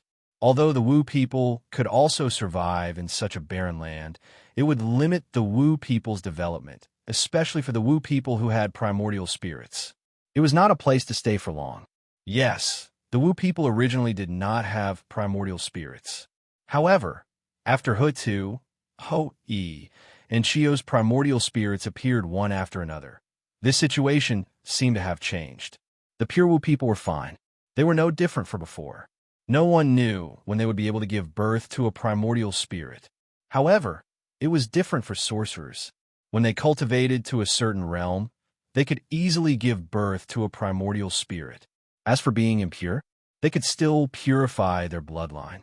When they cultivated to a certain realm, they could abolish their human bloodline and retain the Wu people's bloodline. That way, they would be pure Wu people. Not to mention that Fang Shan and Hutu went to the place where the Black Turtle had died. Their eyes were like torches, and they easily discovered the Black Turtle's obsession. I am Fang Shan and Hutu. Greetings, Supremacy Black Turtle. Fang Shan and Hutu bowed to Black Tortoise. On the one hand, the Black Tortoise's strength had reached the primordial chaos and was at the same level as them. On the other hand, the Black Tortoise had immeasurable merits. Although it was not voluntary, the result was good and worthy of respect. In fact, when Fang Shan and Hutu arrived at the North Continent, the Black Tortoise had already discovered their traces. Needless to say, they did not hide at all. Although Black Tortoise had been sleeping, it was no stranger to the major events in desolation. Hutu was one thing. That was the evil Qi of Pangu who killed 3,000 demonic gods, and it was even more powerful than the resentment of Black Tortoise. Now, although she had reincarnated, her body and primordial spirit were formed by merit, so she had a stronger restraint on these dirty things. As for Fang Qingshan, he was born in the blood sea, which was formed by the dirty blood of Pangu's navel, and carried the remnant thoughts of demonic gods. His flesh and blood were the sewage treatment plants of the whole desolation. He was born with a strong resistance to these dirty, evil chi, but he was still affected by Black Tortoise's resentment, which could be seen. Black Tortoise pays respect to the two Taoists. Although he had to come out to see Fang Qingshan and Hutu, Black Tortoise didn't look very good. He didn't want to waste his breath, so he asked directly, "You and I are not related, nor do we hate each other. I wonder why the two Taoists visit me today. I come especially for the Taoist." Fang Qingshan and Hutu looked at each other and said directly. The two of them could actually attack directly, but as Black Tortoise said, they had no grudges, so they decided to be polite before resorting to force. Of course, if they could resolve this peacefully, it would be much easier for them, the Shura Emperor and Chiyu. However, no matter what Black Tortoise chose in the end, they had to get this merit. After all, this concerned the life and death of the Shura Emperor and Chiyu. "You came for me?" Black Tortoise's tone was a little doubtful and sarcastic. He was doubtful because he really didn't know why Fang Qingshan and Hutu were making such a big fuss. He was sarcastic because he remembered that when Mount Buzhou collapsed, Tong Tian also came for him, but the result was unacceptable. That's right, the Taoist resentment shrouds the sky above the North Continent, so the entire North is basically useless, and ordinary golden immortals can't survive here. Fang Qingshan nodded and said unhurriedly, "We plan to let our disciples purify the entire North and get this merit." Fang Qingshan didn't hide anything and stated the purpose of this trip. Chapter 1149. As for the Taoist, I can guarantee that if the Taoist can be reincarnated safely, he will not get a body that is not weaker than the original body, but his aptitude must be excellent. Besides, if the Taoist is willing, I can also accept you as my disciple after your reincarnation. After Fang Qingshan spoke, Hutu also made a promise. In fact, Fang Qingshan and Hutu were very sincere. Although Black Tortoise had transformed into Optimus Prime, because of the pollution of the North, not much merit fell on him. After all, most of it was used to erase the evil chi, resentment, and karma. If he was reincarnated, his aptitude would not be bad, but it would definitely not be good. But Chen Nual with Hutu was different. This kind of thing was not easy for others, even for sages. Interfering with Hongjun Tiandao was easy to cause a backlash. But for Hutu, it was just a little benefit of being the master of Samsara. As long as she did not go too far, there would be no problem, and the will of heaven and earth would add fuel to the fire. Of course, the most important thing was that she promised to accept disciples. After all, Hutu was the first sage under Hongjun, backed by Wu people. Compared with Hongjun, except for cultivation, her status was equal, and she was even higher than the sages. If she accepted disciples, the whole desolation would be alarmed. This could be referred to the precedent of the primordial sect and the Tongtian sect. Of course, Hutu would not suffer a loss. On the one hand, if Black Tortoise took the initiative to retreat, they could save some effort, which was considered a favor. The most important thing was that as long as Black Tortoise did not pollute the North, he would be very popular with the merit of Optimus Prime, and all the sages would probably rush to accept him as a disciple. The most important thing was not merit, but cultivation. After all, Black Tortoise was an expert in the realm of origin. After reincarnation, even if he could not reach his original level, it would not be too difficult to become the first person under the sages. In the absence of sages, for a clan or a sect, he was really a pillar. Of course, this was also a matter of mutual benefit. Otherwise, it was not a solution for Black Tortoise to pollute the North Continent. They could tolerate him for a while now, but when the cultivation of the sages improved and they were fully fledged, who would be able to sit back and watch the fat meat without eating it? At that time, even if he had the heavenly pillar, the conditions would not be as good. Furthermore, if there was no one to protect them during reincarnation, it would be a rather dangerous thing to do. Didn't you see that even Fushi, who had lousy Niuwa as his backing, had to greet Hotu before he reincarnated? Now that he had rejected Hotu, if he wanted to reincarnate in the future, he would have to think twice. Furthermore, even if they succeeded in reincarnating, even if they were favored by the heavens, whether or not they could grow up was still a problem. For many mighty figures, if they thought highly of a genius, they would give them some face. If they didn't think highly of them, what was the harm in killing them?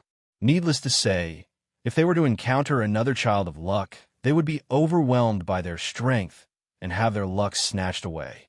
How should I choose? After listening to the words of Fong Qingshan and Hotu, Black Tortoise's obsession could not help but fall into deep thought. If the person who came was Sanqing, or Xuandi, or Niuwa, Black Tortoise would not hesitate at all, because they could not do anything to him at all. At the same time, Black Tortoise did not trust them so much. But Fong Qingshan and Hotu were different. Black Tortoise had to consider their words carefully. The most important thing was that their strength had a crushing effect on him, especially Fong Qingshan, who had a fierce reputation. Even Sanqing and others avoided him. Black Tortoise also bullied the weak and feared the strong. In fact, from the fall of Mount Buzhou to the rule of Shinnong, because of Optimus Prime, Black Tortoise's merit was added to him. Although he did not get much merit, he eliminated a lot of karma and evil spirits, so that Black Tortoise's obsession was not as extreme as when it was just killed. This was also the reason why the sorcerer and demon tribes could still live here peacefully. Otherwise, with Black Tortoise's resentment, his cultivation close to the middle stage of origin, and the support of Optimus Prime, he was afraid that anyone below Sage to Be would die. Black Tortoise calmed down. Although he was still full of resentment towards Tong Tian and others, he did not regret what he had done. He just calmed down and knew that it was not the way to go on like this. After all, he was still thinking about his future. But he was not willing to give up, and reincarnation was not so safe. The most important thing was that his cultivation had reached the origin. Once he reincarnated, he might only be able to wander between the peak of Sage to Be like Fushi and others. After all, in the desolation, only Fong Qingshan broke through to the origin. No matter how amazing the others were, they did not succeed, including Ancestral Dragon, Ancestral Phoenix, and Ancestral Kylan of the three primitive tribes, five elements, Yin and Yang, heaven and earth, and reversal of the chaotic demon god, Dijun and Tai E of the ancient sorcerer and demon tribe, Kuan Peng, Xinyuanzi, Anyun, and so on. Although Black Tortoise had reached this realm before, it was not the result of his own active cultivation. It was Hongjun Tiandao's plan, and the help of the demon god. After reincarnation, these two things would definitely not be there anymore. Even with the support of the heavenly pillars, it would be difficult to reach the height of the past. It was difficult for water to cross the sea, and clouds were not clouds except for Mount Wu. How could a person who had reached the peak endure lingering at the foot of the mountain? If he did not reincarnate, he would be surrounded by the evil karma and could not break through after reincarnation. It was inevitable that mental demons would grow. Actually, Black Tortoise could wait. When the heaven-supporting merit completely eliminated his evil karma and purified the entire North Continent. After all, supporting the heavens was a matter of merit for the entire world and the three realms and six Tao. Polluting the North Continent was only polluting one place. The merit of the entire world was naturally more than the evil karma of polluting one place. After several times of offset, after accumulating for a long time, there would finally be a day when the merit would be fulfilled. It was just a question of whether it was sooner or later. It was naturally good if it was earlier than the sages. If it was later, he was afraid that he would also be working for others. Damn it, why didn't I think of this method? Even if you thought of it, would you succeed? That's right. Although the method is simple, it depends on who is using it. Different people have different fates. Kuan Peng, Zhen Yuanzi, and Red Cloud sighed emotionally. They beat us to it again. I didn't expect them to take another path. What happens next is going to be troublesome. The people who sighed emotionally were naturally the sages. On one hand, they were jealous, and on the other hand, uneasy. They were jealous because such a good thing did not happen to them. On the other hand, they were uneasy because if this merit landed on Bloodsea and Wu people, there would probably be more problems. However, no matter what they thought or how unwilling they were, Hong Jun did not make a move. Things could only proceed according to Fang Qingshan and Huda's plan. As for destruction, they were thinking too much. They could not deal with one person alone, let alone if they joined forces. Chapter 1150. Sanqing had been very proud because he had been transformed from Pangu's principal spirit. In the past, Hong Jun had looked down on others, including the Wu people, who were also part of Pangu's lineage. However, now, even if they were very reluctant to admit it, it was a fact that Hudu had left them far behind. Hutu, without the blessing of the tunnel, had the strength of the fifth stage primordial chaos. Even if Sanqing, Niuhua, and the other two joined forces to perform the immortal killing sword formation, they might not be able to defeat him. Not to mention Fang Qingshan. During the Great Wizard and Demon War, he had just broken through to the primordial chaos, but he had easily killed Niuhua, a sage who had blessed Hong Jun Tiandao. He had even used his trump card and caused Daozu and Hong Jun Tiandao to fail miserably. Even now, he did not dare to act rashly. Not to mention now, although it was said that a scholar who had been away for 3 days should be looked at with new eyes, everyone was different now. However, although everyone was improving, one was riding a bicycle while the other was driving a supercar. They could not be mentioned in the same breath. In the whole desolation, apart from Daozu, perhaps no one's cultivation progress was faster than his. No one knew how he cultivated. This was cultivation. Speaking of spiritual treasures, Sanqing had the heaven-opening treasure and the immortal killing sword formation. However, the spiritual treasures in Fang Qingshan's and Hutu's hands were better. As for the trump card, it was even more incomparable. Fang Qingshan's trump card had once caused Hong Jun Tiandao to fail miserably.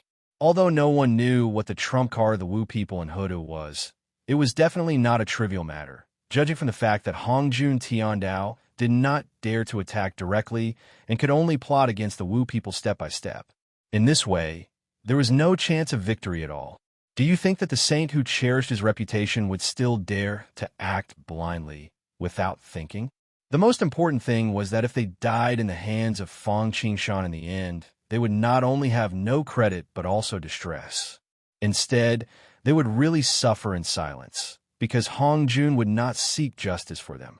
Didn't they see that when Niuhua and himself perished and Hong Jun Tiandao was severely injured, they had to swallow their pride?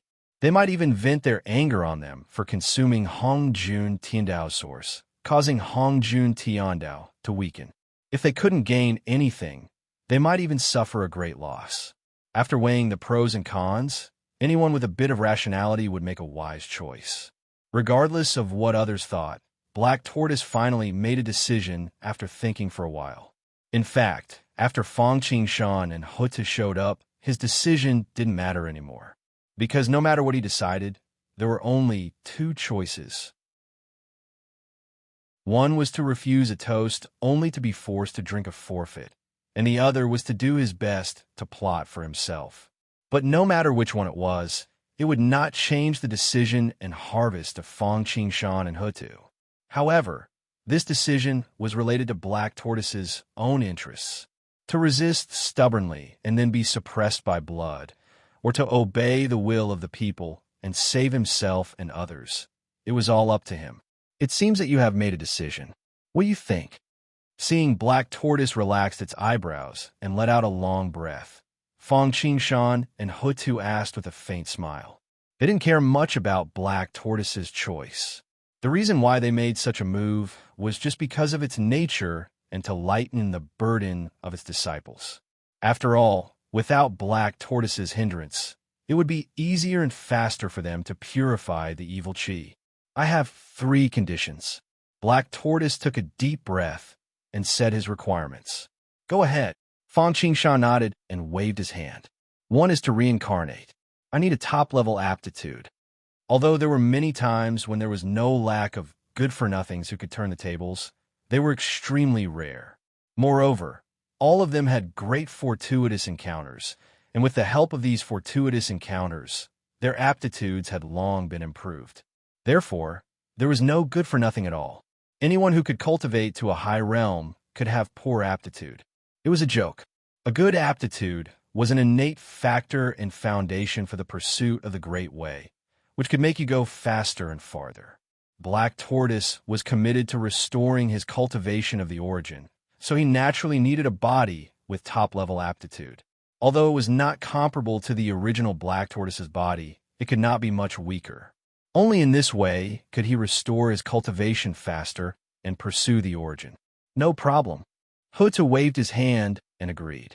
There might be too many uncertain factors for others, but for Hutu, who was in charge of reincarnation, it was as simple as drinking water. Not to mention that Black Tortoise had merit. Even if he was unforgivable, Hutu could make him the god's favored one. Second, I want to worship Venerable Blood Sea as my master. The second condition that Black Tortoise said surprised both Fang Qingshan and Hutu. After all, Hutu said that she was willing to accept Black Tortoise as a disciple, but they did not expect that Black Tortoise finally chose Fang Qingshan instead of Hutu. Why? Hutu asked. Hutu wasn't angry out of humiliation. She wasn't that impolite. She was just curious. After all, apart from Fang Qingshan himself, only Yang Mei and Hongju knew about the timeless Arkansas naturally. They could not publicize it. Without the timeless arc, on the surface, there was not much difference between her and Fang Qingshan. Because of the tunnel, she might be better. Hutu was really curious about the reason for Black Tortoise's choice. Not only her, but also Fang Qingshan looked at Black Tortoise with interest. There are two main reasons. Black Tortoise first nodded to Hutu apologetically, and then explained. First, although I became a realm of the origin because of my body, after reincarnation, I certainly could not have such a unique body. As for the way of the body, even the body of Zhu Wu did not go through. As for the way of the primordial spirit, Wu people are not good at it. However, on the contrary, Venerable Blood Sea is different. According to my observation, Venerable is a double cultivator. Not only his primordial spirit, but also his body refining has reached the realm of the origin. Second, although Taoist Hutu became a sage, he relied on the merits of reincarnation. If I was in the great war of sorcerer and demon, it might be possible for me to support the sky by myself. But now, I can only take the way of the origin. In the whole desolation, no one can take this road except Venerable Blood Sea. Therefore, for my cultivation, it is more appropriate to worship Fang Qingshan Taoist as my master.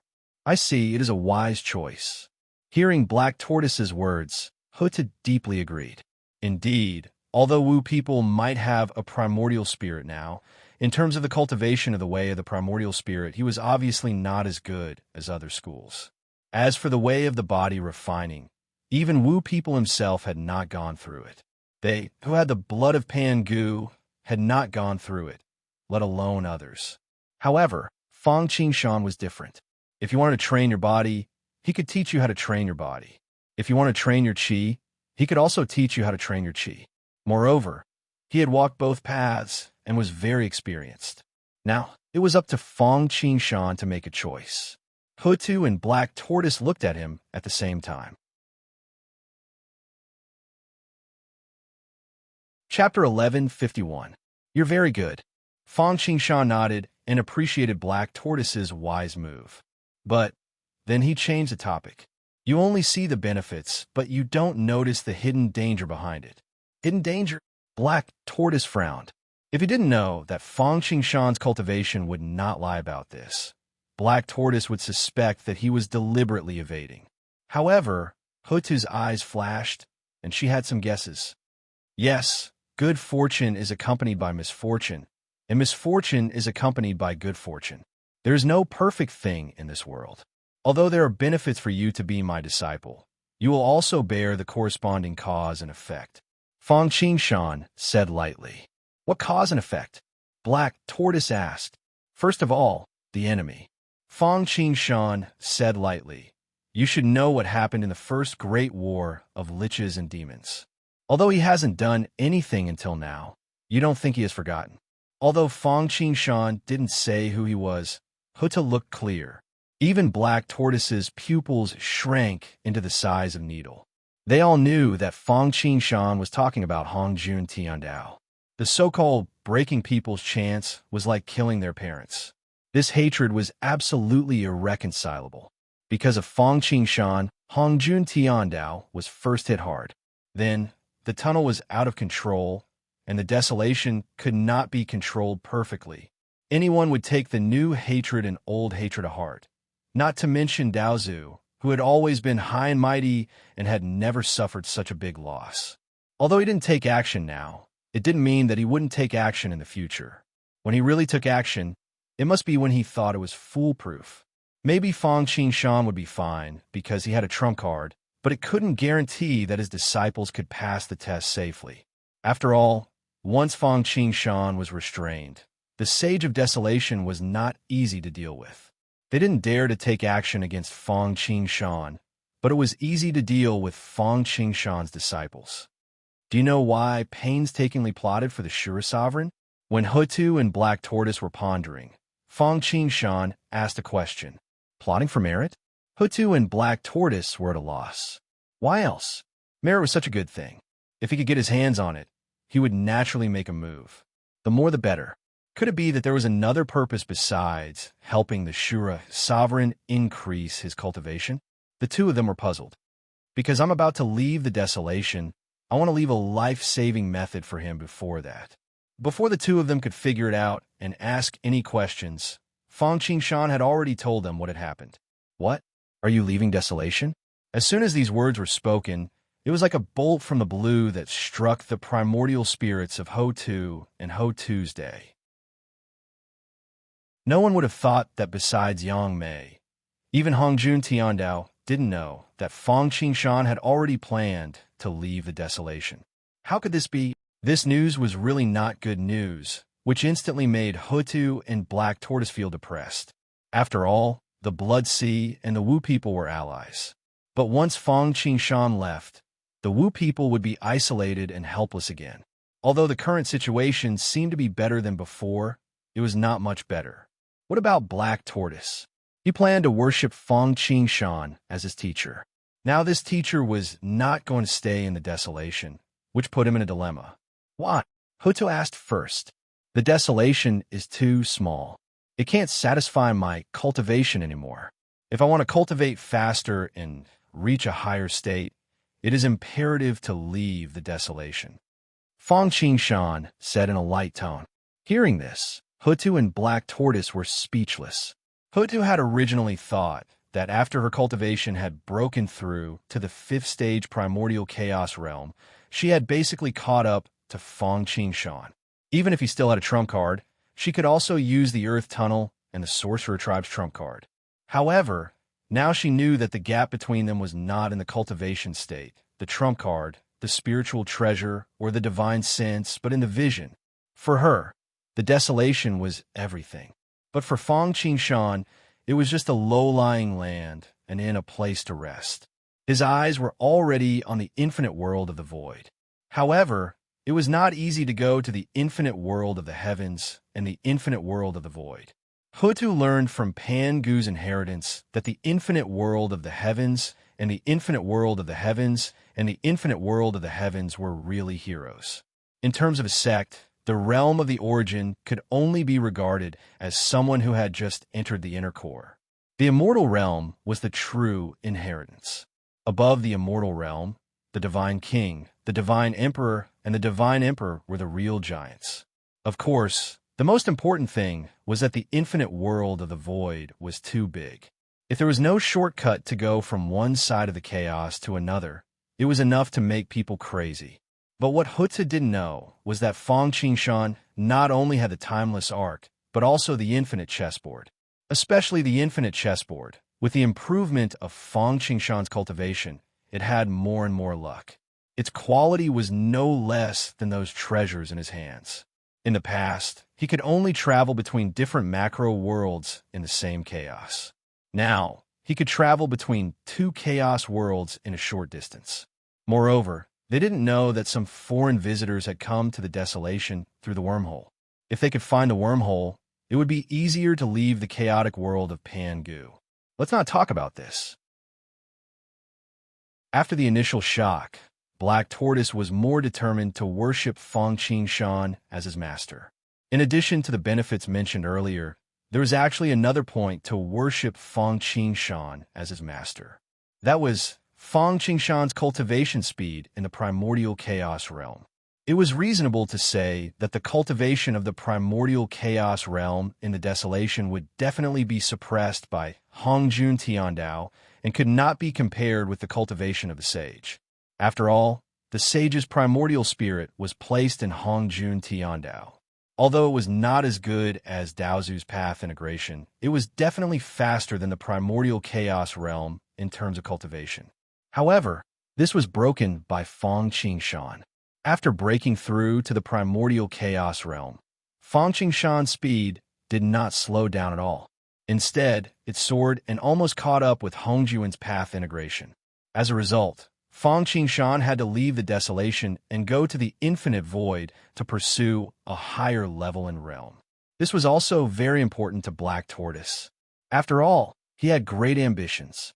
After his cultivation broke through to the primordial chaos realm, it did not mean that he could sit back and relax without the will to fight. After breaking through to the primordial chaos realm, he would naturally think about how to cultivate quickly after the primordial chaos realm. At that time, he would definitely not just pursue the primordial chaos realm, but the realm after the primordial chaos realm. The Tao was endless, and the pursuit was endless. As for the drawbacks, in Black Tortoise's view, it was not a problem. If he wanted to reap benefits, how could he not pay any price? It was not said that heaven would bestow great responsibility on a person, but he had to suffer his will and work his muscles and bones. Not to mention cultivation, especially cultivation to the primordial chaos realm. Chapter 1152. Of course, the most important thing was that Black Tortoise knew that he had the power to protect himself. Even if he reincarnated, his connection with the sky-supporting pillar would not be broken. As long as the sky-supporting pillar was there, as long as he did not court death, he would not have to worry about his life in the desolation. This could be compared to Sun Wukong. Sun Wukong was just a stone that had not been used up for mending the sky, but he could be incarnated as the spiritual stone monkey, one of the 4 spiritual monkeys of chaos. He also had the merit of mending the sky, so he was schemed by Buddhism and used to guide the luck of all parties to repair the Western ancestral vein. Black Tortoise's identity was more distinguished than Sun Wukong. He had the merit of sky-supporting pillar. After reincarnation, as long as he did not court death, even the sage dared not do anything to him. At most, he could only suppress him. Secondly, Black Tortoise's goal had always been above the origin, and he could only take the origin road because there were 9 sages and now it was almost full. It was not easy to achieve the origin road in the desolation, not to mention the cultivation after the origin road. Now, as a pioneer, Fong Qingshan went to the infinite void to open up. In the future, he could also follow the map and follow Fong Qingshan's path. This was a broad road. Therefore, the drawbacks were not to be feared, and there were many advantages. Under such conditions, as long as one was not muddle-headed, he would make a wise move. I'm still willing to be apprenticed to Venerable. Black Tortoise said solemnly. You have to think about it clearly. Fong Qingshan and Hutu were a little surprised. They didn't expect that Black Tortoise would be so stubborn and determined to be Fong Qingshan's disciple, even though they had said so much. Think about it clearly. Black Tortoise said resolutely. Being apprenticed to Fong Qingshan was not only for the present, but also for the future. Black Tortoise was not a short-sighted person. In his view, the origin road was not the end. Well, in that case, after you reincarnate, why not accept you as my apprentice? Seeing Black Tortoise's strong will, Fang Qingshan took a deep look at him and nodded with satisfaction. To be honest, Fang Qingshan was very happy to accept Black Tortoise. After all, after the reincarnation of the Black Tortoise, with the help of Hutu, his aptitude was no longer a problem. Even if he was not as good as the primordial gods, he was not far from it. In addition, with the resources of the Blood Sea, his aptitude was enhanced. Even if he was not as good as the original Black Tortoise body, it would not be a problem for him to catch up with the Shura Sovereign. Of course, talent was not what Fang Qingshan valued the most. This was because even if he was trash, with the resources of the Blood Sea and the miraculous effect of the Heaven and Earth Cauldron, he would still be able to transform into a genius. What he valued most was the merit and luck of the Black Tortoise. This was something that was even more valuable than Sun Wukong's heaven-nourishing merit and luck. In addition, there was the realm of Black Tortoise itself. After all, he had once reached primordial chaos. Even though he hadn't cultivated it himself, he had clearly sensed this realm. Just this point alone made him stronger than the Shura Sovereign. In the future, he would have a greater chance of breaking through. That was because no matter how much he said or how much experience he had, in the end, was just an armchair strategist. 10,000 words of truth were not as good as a second of personal experience. Why did Fang Qingshan ask the Shura Sovereign to accept Fuxi as a disciple? After all, Fang Qingshan did not have a good relationship with Fuxi. He had even almost killed Niuhua. It was not just for merit, and not just because Fuxi was no longer a demon Fuxi, but a human Fuxi. The most important thing was to plan a way out for the Shura Sovereign and Ropen allies. If Fuxi became the disciple of the Shura Sovereign, he would not only receive the merit of being the teacher of the human sovereign, but he would also be pulled into the carriage of the Blood Sea. A teacher for a day, a father for life. Although it was not that exaggerated, they were bound together for good or bad. Roping in Fuxi meant roping in the 3 sovereigns and 5 emperors, as well as Niuhua. Coupled with the Wu people and Hutu, the Shura Sovereign would not be isolated and helpless even if the saints wanted to deal with the Shura lineage in the future. Originally, Fang Qingshan had come to the North Continent to purify the filth because he had promised to help the Wu people help Qiyu ascend to the position of the human sovereign. At the same time, he wanted to add another protective umbrella for the Shura Sovereign, improve his cultivation level, and earn merit. However, he did not expect that there would be a pleasant surprise. The Black Tortoise actually wanted to be his disciple, knowing that Hong Jun might be targeting him and that he might leave the desolation. If he had the Black Tortoise, the Shura Sovereign would have another ally, and it might be a junior brother at the primordial chaos level. Even if the Black Tortoise did not break through to the primordial chaos level in the future, it would definitely not be worse than Fuxi. By the way, didn't you say that you had 3 conditions? What's the last one? Fang Qingshan asked after negotiating the second condition. Well, as long as I can achieve the first 2 conditions, it doesn't matter if I can achieve the last one or not. The Black Tortoise thought for a while, shook its head, and did not continue speaking. It was mainly because the first 2 conditions only needed Fang Qingshan and Hutu to agree, but the third condition was a bit difficult. Oh, what is it exactly? Tell me. After hearing the Black Tortoise's words, Fang Qingshan and Hutu became interested. Seeing this scene, the Black Tortoise could not help but smile bitterly and shake its head. Then it said, as for the third condition, I originally wanted Master Fang and Taoist Hutu to promise me the position of the human sovereign. The Black Tortoise knew itself. It knew why it had broken through to the primordial chaos back then. After reincarnation, although its goal was to break through to the primordial chaos and become a chess player, it was unknown whether it could succeed or not. In order to increase the probability of breaking through, and, at the same time, to have a very high status and a more secure identity, even if it could not break through, the Black Tortoise thought of the position of the human sovereign. After all, the prosperity of the human clan was the general trend in Hongjun Tiandao, and everyone could see it. In particular, The game between the Blood Sea and the Saints was actually to fight for the position of the teacher of the human sovereign. Fuxi proved the way, and with the addition of merit, he went from the golden immortal realm to the half-step primordial chaos and the cultivation of a lesser saint. It was impossible to become one of the three sovereigns, but if he could plan for the position of the five emperors, with the addition of merit, coupled with his original primordial chaos realm, even if he could not break through to the primordial chaos, he could be comparable to Fuxi and become the supreme being or a lesser saint. However, the saints regarded the three sovereigns and five emperors as things in the bag, and it was not easy to occupy a position.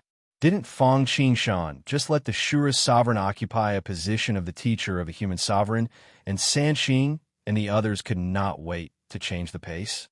Because of Fuxi, although the Hutu had obtained a ticket to the human sovereign, if he wanted to fight for the position of the human sovereign, he had to ask for help from Fang Qingshan and come to the North Continent in advance to purify the world, in order to increase his merit and catch up with the original human sovereign. A teacher of the human sovereign and a human sovereign who had obtained a ticket were like this, let alone himself. Therefore, the Black Tortoise thought about it and gave up on the third condition. Chapter 1153. The position of Renhuang, especially the positions of the three sovereigns and five emperors, was precious and important. It represented not only status, but also cultivation, merit, and luck. If it wasn't for the fact that they couldn't force it, the saints would have long sent their disciples to fight for it. It was just like when the heavenly court was restored. They even wanted a share of the celestial emperor's position. Although the human sovereign couldn't be compared to the celestial emperor, in terms of merit, he surpassed the celestial emperor and didn't have much karma. Therefore, after Black Tortoise realized that it was a bit difficult, he gave up the idea. After all, he still had to acknowledge Fang Qingshan as his master in the future and beg for food from Fang Qingshan's hands. If he provoked his master's displeasure, then he would have to suffer the consequences. Didn't they see how miserable the 12 golden immortals of Chan School were because perfected Huang Long was not liked by the heavenly lord of primordial beginning? He was no better than the rogue cultivator Taoist Sanwil. In addition, fighting for the throne of the human emperor was also a dangerous task. In the original trajectory, after Qiyu and Xianyuan lost the fight, they were torn apart by 5 horses. Moreover, Qiyu was even placed in the ranks of the devils. Black Tortoise did not want to end up like this when it had just reincarnated. However, he did not know that after he said the third condition, an idea flashed in Fang Qingshan's mind. He thought of how to help the Black Tortoise restore its cultivation as soon as possible and even break through to the primordial chaos realm. 3 sovereigns and 5 emperors. The 3 sovereigns were at the front and the 5 emperors were at the back. Generally speaking, the 5 emperors could not compare to the 3 sovereigns. However, there was one exception, and that was the last of the 5 emperors, Yu the Great. In terms of achievements, he was not weaker than the 3 emperors. The most famous ones were Yu the Great's flood control and the 9 cauldrons suppressing the heavens and earth. If Black Tortoise could win the position of the human emperor with the merit fate and the heaven-supporting merit fate, he might be able to restore his cultivation of the origin. In fact, breaking through to primordial chaos was not as difficult as imagined. The difficulty lay in the interception of Hongjun Tiandao. Becoming a sage was like becoming a god, and becoming a primordial chaos was like becoming an immortal. The god and the Tao are one, and the immortal is free and unfettered. Becoming a saint was in accordance with the will of the heavens and the people. It was a joyous matter for everyone. However, breaking through to the origin of chaos was to break the shackles. In the eyes of heaven and earth, it was no different from breaking out of the sect and damaging the source. Therefore, there was a tribulation in Hongjun Tiandao. In order to deal with Hongjun Tiandao's interception, there were only 2 ways. One was to have enough strength to make Hongjun Tiandao refrain from taking action and not dare to go too far. The breakthrough of Fang Qingshan and Mosquito Daoren was like this. On one hand, Hong Jun Tiandao had once made a promise to the primordial violet vapor, so it was not good for him to go back on his word and make things difficult for him. On the other hand, it was also because of the deterrence caused by the everlasting lotus during the first Great Shaman-Demon War. Fang Qingshan had the ability to put up a life-and-death struggle. Once he pushed too far, he would lose 800 men to kill 1,000 enemies. As for the other method, it was to weaken the power of Hong Jun Tiandao's interception. This was also the original plan that Fang Qingshan wanted to carry out in the Purple Cloud Palace. The simplest way to achieve this was through merit, using merit to kill off the calamity. The Black Tortoise had the merit of supporting the sky. If he added the merit of Renhuang, even if it was not enough, Fang Qingshan could let him use the sky-measuring ruler and the treasure-dropping coin to get the merit of measuring, the merit of money, and so on. Maybe he could really succeed, and even if he could not succeed, his life would not be in danger. At most, he would be suppressed. After all, once the Black Tortoise died, the sky-supporting pillar would have problems first. Once there was a problem with the sky-supporting pillar, the entire desolation would be in turmoil. Secondly, as a Renhuang, once he died, not only would the 3 sovereigns and 5 emperors be incomplete, but the prosperity of the human tribe would also come to an abrupt end. The fate of humanity would be severely damaged, and the corresponding will of heaven and earth would also be weakened. Pulling one hair would affect the whole body. Therefore, if the Black Tortoise could really compete for this position, the probability of proving the way of immemorial could increase by 30%. As for how to ensure that the Black Tortoise could become a Renhuang, it was actually a very simple matter. After all, the fate and merit on the Black Tortoise was enough to qualify him to enter the Desolation Hall. Secondly, as a former immemorial cultivator, he had reincarnated into the human tribe and had merit and fate on him. The will of humanity would not reject him. After all, this was also strengthening the source of humanity. Moreover, he had already accepted Fuxi and Qiyu. He did not care about one more Black Tortoise. Moreover, although the Kongtong seal was now in the hands of Fuxi, Fang Qingshan could still use it. He could also ask Fuxi and Qiyu for the 2 Renhuang's source qi. In addition, the Kongtong seal source of the 9-clawed golden dragon would be integrated into the Black Tortoise's body. In addition, Hudu would use reincarnation to perform some tricks. This would be the destined Renhuang. This can be done. Fang Qingshan nodded in his heart. Forget it. We'll talk about this later. Although he had a plan in mind, Fang Qingshan did not show it. He waved his hand and did not want to mention it anymore. He did not want Hong Jun and the others to notice and cause unnecessary trouble. I'll take you away first. When the Shura's sovereign and Qiyu purify the North Continent, I'll send you back to reincarnation. As he spoke, Fang Qingshan waved his hand and took out a purple gold, supreme ruler, the primordial sky measuring ruler. He cut the Black Tortoise's obsession and instantly put it into the ruler. Then, he said to Qiyu and the Shura sovereign, who were standing at the side, "Each of you choose a position. Let's begin." "Yes, yes." The 2 of them replied in unison. Then, they each took out the things that they had prepared and began the purification. However, Qiyu took out the 12 Zuwu banners that Hudu had prepared for the Great Sorcerer and Demon War. However, after the Great Sorcerer and Demon War, the 12 divine banners were somewhat damaged. Even so, the ferocious power that it exuded could not help but make people shudder. A man's name was like a tree shadow. Even sages did not dare to underestimate the power of the great divine fiend formation. It truly had the power to kill sages. "Rise."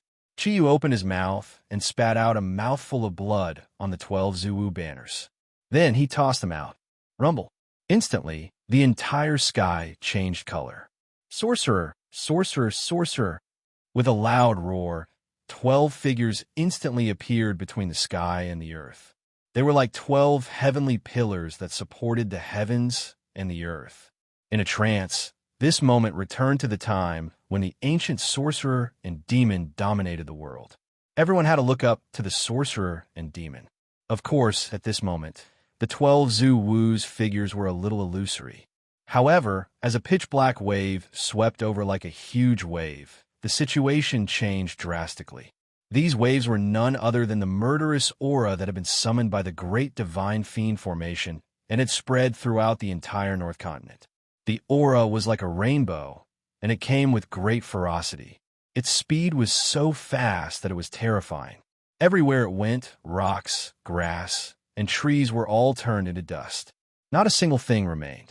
Even the hills were smashed into dust. The mountains and rivers were also turned into plains. There was nothing that could stop them. In an instant, the 12 Zu-Wus, which were originally a little broken and illusory, seemed to have instantly recovered to their peak state. 12 murderous auras shot up into the sky and directly condensed into solid murderous aura pillars that pierced through the 9 heavens. They stood tall and unyielding. Chapter 1154. Then, Chi shouted. The 12 Zu-Wu walked out of the Du Tian divine killing banner at the same time. It was like a yellow pouch, as red as a pill fire, with 6 legs and 4 wings. It was the Zu-Wu of space speed. It was like a green bamboo, with a bird's body and a human's face. It was riding on 2 dragons. It was the Zu-Wu of the East. It had a human's face and a tiger's body. It was covered in golden scales. It had a pair of wings. It had a snake in its left ear and 2 dragons. It was the Zu-Wu of the West. There was the candle dragon with the passage of time, the alternation of spring and autumn, and the passing of time. Jerome was surrounded by raging flames.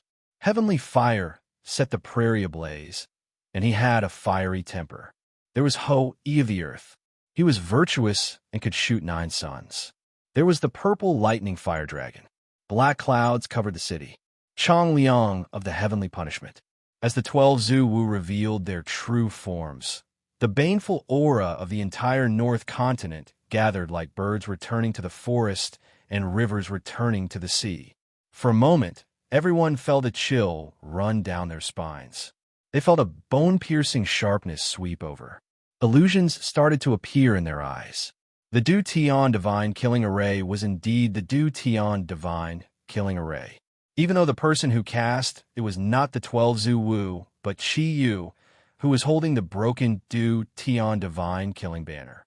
The pressure that it gave people did not decrease at all.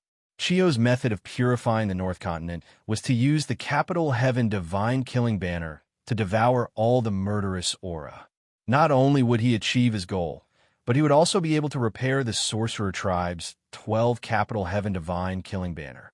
With this treasure, he would be able to attack and defend differently in the process of fighting with Xian Yuan for the position of the human emperor. Moreover, he had an absolute advantage. For a moment, the baneful aura surged like a tide. The 12 Zu-Wu looked so lifelike. Those who did not know would think that they were their real bodies. The ferocious aura was monstrous like a living person. It seemed to have reached the peak of the 12 Zu-Wu. After all, this was an early-stage primordial chaos giant who had gathered the remnant resentment of the heaven-creating devil god. Its quality and quantity were not inferior to the witch-demon cultivation tribulation. Damn it, I didn't expect that they weren't just after the North Continent's karmic luck. They actually wanted to repair the Capital Heaven Divine Killing Banner. With this treasure and the great Capital Heaven Divine Killing Array, I'm afraid the sage's expressions changed at the thought of this, especially the primordial Lord of Heaven. After all, Xian Yuan, the disciple of Guang Chengzi, was going to compete with Chi Yu for the position of human sovereign. It was blood red, and it was not inferior to the Zu-Wu banner at all. This item was none other than the Blood Shura banner that Fang Qingshan had given to the Shura sovereign to suppress the Shura Sea of Blood. It was later used by the Shura sovereign to kill the good corpse. Boundless and limitless, blood fills the world. Following the Shura sovereign's cry, billowing blood chi swept out from the Blood Shura banner, sweeping in all directions like a tidal wave. In an instant, it turned into a vast sea of blood. Be it the evil chi, resentment, or anything else, it devoured everything. However, it was different from Chi Yu. Chi could use the Zuwu banner to devour the boundless evil Chi and condense the true body of the Zuwu. The Shura Sovereign could not do that directly. After all, the sea of blood created by the Blood Shura banner was not a real sea of blood. Its digestive ability was not that strong. Even if it was a sea of blood, it didn't rely on its own digestive ability. There was also the Red Lotus of Fire. Also, this treasure had been used by him to kill the good corpse. If he swallowed all the evil Chi and resentment, though he could increase his capabilities in a short period of time, he could end up in conflict with the good corpse. In the long run, the gains did not make up for the losses. Therefore, even though everyone was devouring, the way they did it was completely different. It was just like how the Shura Sovereign would use the same method to deal with the treasures of heaven and earth. The Sorcerer clan would devour the treasures right away, while the Shura Sovereign would turn them into medicinal pellets before consuming them. Seeing more and more evil Chi and resentment being sucked back by the Blood Shura banner, even the Shura Sovereign himself was affected. He didn't dare to be negligent, and he hurriedly took out another supreme treasure. This was a pure white lotus that bloomed 12 times. Looking at it, one would feel as if their entire body and mind were being purified. It was as if nothing in the world was purer and more beautiful than this lotus. The pure white lotus. Yes, the treasure that the Shura Sovereign took out was a top primordial spiritual treasure, the 12th rank pure white lotus. Back then, in order to increase the rank of the Red Lotus of Fire as much as possible, Fang Qingshan collected the seeds of the other 4 lotus platforms, or the second-generation lotus platforms. Among them, the Golden Lotus of Virtue, the Green Lotus of Fate, and the Black Lotus of Annihilation were all seeds. Only the pure white lotus was obtained by Mosquito Dowren on the 3 Immortal Island. Not only did he obtain a 12th rank lotus platform, but he also obtained a pool of lotus platforms. Other than the 12th rank, there were also 11th rank, 10th rank, 9th rank, 6th rank, and 3rd rank. As for those below the 3rd rank, the lotus leaves were endless and the lotus flowers were exceptionally white. Chapter 1155. The conditions of the Golden Lotus of Merit and the Black Lotus of World Destruction did not allow it. Therefore, when Fang Qingshan returned to his origin, he did not reach a perfect state. However, the Green Lotus of Creation and the White Lotus of Purification were different. Although Fang Qingshan had only obtained 1 lotus seed, the grade 12 Green Lotus of Creation had turned into red flowers, white lotus roots, and green lotus leaves right before his eyes. As for the White Lotus of Purification, Fang Qingshan had obtained a grade 12 lotus platform. Because of this, the grade 15 Red Lotus of Karmic Fire had become a grade 24 lotus platform after devouring 2 grade 12 lotus platforms. Since there was no longer a grade 12 lotus platform and the triple light divine water, the remaining grade 11 pure white lotus of purification, which had accumulated enough, was upgraded. Not long after, it became a grade 12 lotus. As for why it had not succeeded in the past, it was because of the unique characteristic of a cardinal treasure. Only when the first grade 12 lotus platform was destroyed could the remaining grade 11 lotus continue to be upgraded. Otherwise, it would not be easy to break through the shackles. Why did Fang Qingshan not let the Golden Lotus of Merit break through after it became a grade 12 lotus platform? The biggest reason was that the gains did not make up for the losses. After all, this was not the same as after the God Conferment War, when the grade 12 Golden Lotus of Merit had been devoured by Mosquito Dowren. Now, it was in the hands of Zhuandi. Putting all this aside, although grade 11 and grade 12 were not bad, given Fang Qingshan's current vision, as long as it did not become a cardinal treasure, he would treat it the same. There is not much difference. However, this pure white lotus of purification was going to be of great use to purify the North Continent this time. The pure white lotus of purification, as its name suggested, was meant to purify all bad things in the world. What else was more suitable than it? Of course, other than the pure white lotus, the Red Lotus of Karmic Fire, the Golden Lotus of Merit, the black and yellow exquisite pagoda, the primordial sky measuring ruler, and other treasures could also be used. However, the golden lotus of merit was in the hands of the two people from the west. The red lotus of karmic fire was already a grade 24 supreme grade connate cardinal treasure. Using it to purify the North Continent was like using a cannon to kill a mosquito. The heaven and earth mystic yellow exquisite pagoda and the primordial heaven measuring ruler also felt the same way. However, the most important thing was that the red karmic fire lotus and the other connate cardinal treasures were too high in rank. The Shura sovereign had just killed 2 corpses, so it would be very strenuous for him to use them. Even with Fang Qingshan's help, it would be difficult for him to use them. Secondly, the benefits of purifying the North Continent were negligible to the red hellfire lotus. After all, the red karmic fire lotus had already reached the ranks of the top connate cardinal treasures. It was not an easy task to cross the boundary between the connate cardinal treasures and the chaotic cardinal treasures. Even the 3 treasures of creation, which were transformed from chaotic cardinal treasures, were stuck in the connate cardinal treasures. Although purifying the North Continent would not be of much help to the red lotus of hellfire, it would be a different story for the pure white lotus.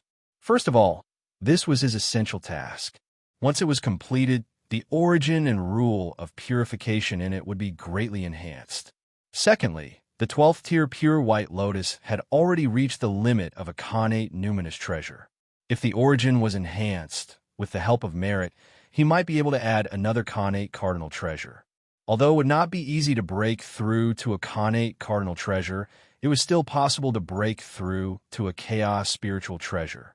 Fang Qingshan had already left the Shura Emperor the blood-colored Shura flag, the halberd of sin, the demon castle, and the bloodthirsty jade seal. However, in terms of suppressing the providence, he would need a connate cardinal treasure. If he could succeed this time, and the pure white lotus became a connate numinous treasure, it would be able to better suppress the providence of the Blood Sea, the Azura clan, and the Azura path. This was especially true for the Blood Sea. If Fang Qingshan took the red hellfire lotus away, the Blood Sea would not be able to digest it in time when the cataclysm broke out. Then, there would be huge trouble. There was also the risk that an innocent man would get into trouble because of his wealth. In this regard, Fang Qingshan could only say that the advantages outweighed the disadvantages. With this numinous treasure and the Shura Emperor's cultivation level, he would not be able to escape being the number 1 person below the saint. Coupled with the support of the Blood Sea, even a saint would not be able to do anything to him in the Blood Sea. The most important thing was to suppress the providence. Of course, it would be even better if the Shura Emperor could break through to the primordial chaos realm or the saint realm. With this treasure, he would not be too far behind the others. With these advantages, he could accept the potential disadvantages. He could not enjoy the benefits and be unwilling to bear the slightest bit of risk. Didn't you see how the black tortoise was so determined to become a disciple after hearing about the risks? Of course, these were all for later. First, it would depend on whether this operation could be successfully completed. If he could not break through the limits of a connate cardinal treasure, then everything would be in vain. On the Shura Emperor's side, the Blood Sea and Chiyo's 12 sky pillars each occupied half of the sky of the North Continent. Both sides were filled with towering murderous auras that were almost tangible. Anyone below the safe-to-be level would probably become an idiot if they came into contact with this murderous aura. Even people above the safe-to-be level would probably avoid this murderous aura like a snake or scorpion if they did not have a defensive treasure. If they were not careful, they would fail miserably in an easy task. In the Blood Sea, a huge flag fluttered in the wind and made a loud sound. One side was engraved with the boundless Blood Sea, while the other side was engraved with the boundless Azura. This was the blood-colored Azura flag. It had turned into the eye of the storm and evolved into the ultimate, gathering and condensing all the various negative forces that had been devoured. In the ultimate, there was a 12th grade lotus platform that emitted boundless brilliance. It continuously washed away the negative forces and a sky pillar of nomological laws rotated continuously. It was the purification nomological laws that belonged to the pure white lotus. Naturally, the Shura Emperor was standing on the lotus platform. At this moment, he was multitasking. He used the blood god sun technique to maintain the blood-colored Azura flag and gather as much of the filthy aura of the North Continent as possible. At the same time, he used the pure white lotus as the foundation to cast the 10,000 lotus array. However, with a single thought, something strange happened in the blood sea. A rare phenomenon suddenly took place in the sea of blood. Brilliant, pure, and sacred white lotuses popped up one after another like bamboo shoots after a rain. Countless purifying voices echoed in the surroundings. Something appeared out of nothing. First, the flower buds appeared. Then, the petals unfolded and released dazzling colors. As the lotus flowers bloomed, beams of milky white holy light seemed to be splitting the heavens and the earth. With a domineering and supreme will, they swept out in all directions wantonly.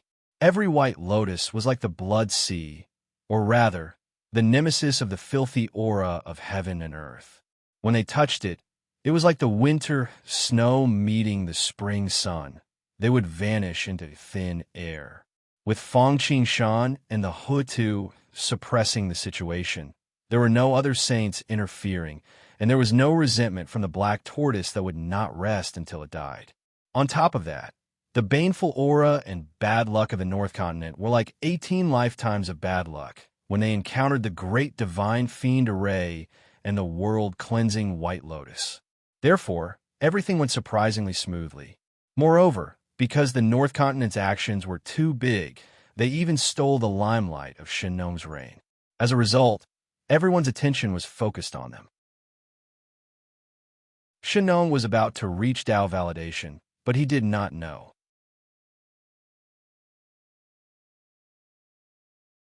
Chapter 11:56. That was because everyone's attention was focused on the North Continent.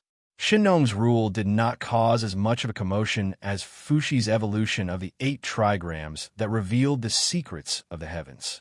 However, he also developed the human race like a raging fire, but it did not attract much attention. That was supposed to be a good thing.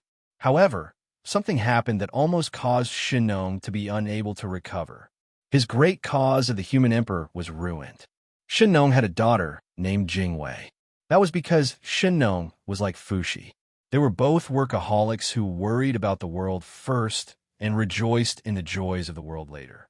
They lamented the hardships of the people's lives.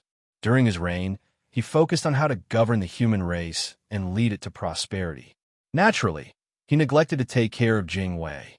However, under normal circumstances, there would not be too much of a problem. First of all, as Shen Nong's daughter, Jingwei was born with great luck. She could turn misfortune into fortune and turn misfortune into fortune. Moreover, even if there was great danger, he would show mercy for the sake of his father, the human emperor, and the great Taoist master Xiandu. However, man proposes, God disposes. He did not know if someone was secretly plotting against her, or if she was really fated to have this calamity, or if there were other reasons. Jingwei was dead. As the dignified daughter of the human emperor and the princess of the human race, Jingwei actually died silently at the shore of the East Ocean. The North Mountain classic of mountains and seas. On the Mountain of Doves, there are many trees and birds. They look like crows, have a white beak, and are barefooted. They are called Jingwei, and their cries are from Sun. She is the young girl of the Yin Emperor, and her name is Nuwa. Nuwa swam in the East Ocean and drowned. Hence, she was called Jingwei. She often carried the wood and stones of the West Mountain in the East Ocean. The Zhang River flowed into the river from the east. At this point, he had to mention another person involved in the death of Jingwei, the dragon race. To be honest, although the dragon clan was an illustrious existence in the entire 3 realms of desolation, they were the righteous deities that controlled the 4 seas of desolation and were the auspicious beasts of heaven and earth. After all, everyone knew that the Dragon King didn't have any treasures. Even Sun Wukong, who didn't know much about the heavens, knew to ask the Dragon King for a weapon if he didn't have one. Or maybe there were other reasons. Anyway, ever since the dragon tribe had been weakened, they should have lived in seclusion and recuperated like the Phoenix tribe. But whether it was luck or the will of heaven, they would jump around every once in a while and suffer a great loss. You might say that the Dragon Clan's providence is weak, but it's actually not weak. After all, they had a Saint-level 4 directions holy beast, the Azure Dragon, to protect them. Secondly, the Dragon Clan also had merit for controlling the divine domain of clouds and rain. Moreover, as an auspicious beast, it had the innate effect of suppressing luck. You might say that the Dragon Clan's strength was weak, but it wasn't. The Azure Dragon was an existence comparable to a sage. In addition, the Dragon Clan also had the Dragon Mother, Long, Torch Dragon, and the 9 sons of the Ancestral Dragon. In particular, the Dragon Mother, Long, Torch Dragon, and the others' cultivation was no weaker than Jun Yuanzi and the others. However, even so, it seemed that the Dragon Clan of the 4 Seas couldn't escape being slaughtered once in every great tribulation. And every time, they could only suffer in silence. They could only bite the bullet and swallow the blood. Before the Great Sorcerer and Demon War, the North Sea forces were devoured by the Kuan Peng, and the East Sea forces were seized by Tang Wang Kung. In the original trajectory, after Tang Wang Kung left, Tang Tian, whom they couldn't afford to offend, came. During the Great Sorcerer and Demon War, he was also forced to join the Demon Clan. Although he didn't contribute, he suffered great losses. After the Great Sorcerer and Demon War, the 3 sovereigns and 5 emperors ruled the world. Human Emperor Shennong's daughter, Nu Hua, died in the East Sea. As a result, she turned into elite guards and tried to bury the 4 seas. After Yu the Great conquered the flood, he refined the 9 sons of the Ancestral Dragon into the 9 cauldrons, isolating them from the world and suppressing the providence of the human clan. During the Great War of the Gods, Neza caused havoc in the sea. After that, someone taught the 8 immortals of the Shandong to show their prowess.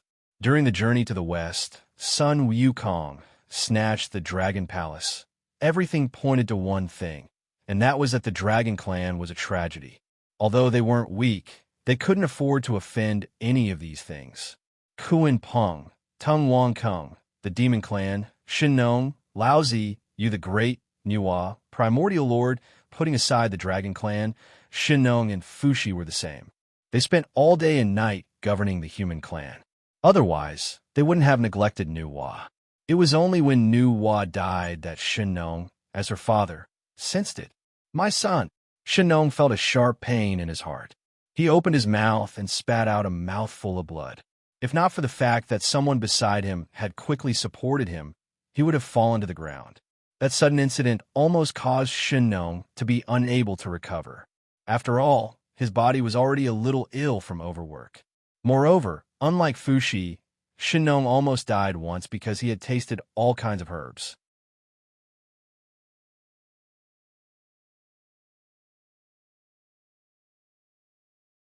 Chapter 1157. Trouble came from the sky when one was sitting at home. Ever since the ancient war, the Dragon Clan had always wanted to keep a low profile and recuperate like the Phoenix Clan. Unfortunately, they occupied the 4 seas of desolation.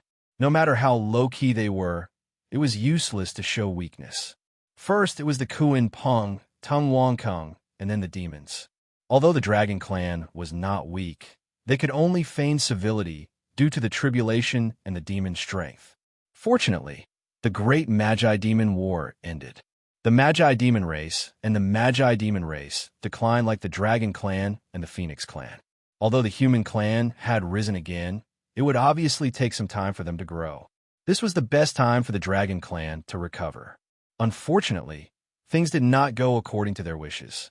Dragon Mother, Long, Torch Dragon, and the others did not expect that the daughter of the human emperor would actually die in the East Ocean and at the hands of the 3rd prince of the East Ocean Dragon Palace. Speaking of which, the 3rd prince of the Dragon Palace was really poisonous. The one who killed the girl was the 3rd prince. He was the one who was skinned by Neza and almost sent to the guillotine.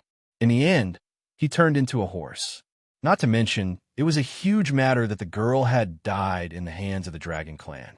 The human clan was not to be trifled with, especially now that Heaven's Will was on their side. The human emperor was favored by luck. Most importantly, he was also the disciple of the great Taoist master Xiandu. Indeed, the matter was confirmed not long after. The great Taoist master Xiandu attacked the East Ocean. Although the great Taoist master Xiandu was not worth mentioning, the Dragon Mother and the others did not dare to let their guard down. After all, he was backed by the saint. Of course, at the same time, it was also because the Dragon Clan knew that they were in the wrong, so they could only pinch their noses and accept it. Because the Dragon Clan apologized very well, handed over the culprit, apologized, and paid a lot of money, and Shino did not pursue the matter, the great Taoist master Xiandu left the matter unsettled. On the other hand, Shino knew that his teacher had fought the dragon race for him. Although it was only part of the reason, especially after he had asked his grandmaster to save the girl, his gratitude towards the great Taoist master Xiandu, Rin's school, and his father increased. Moreover, without any worries, Shino devoted himself to the governance of the human clan. In his hands, the entire human clan shone like Fushi. Just like that, another 74 and 49 years passed. Shino was old now. However, he was also close to becoming a Taoist.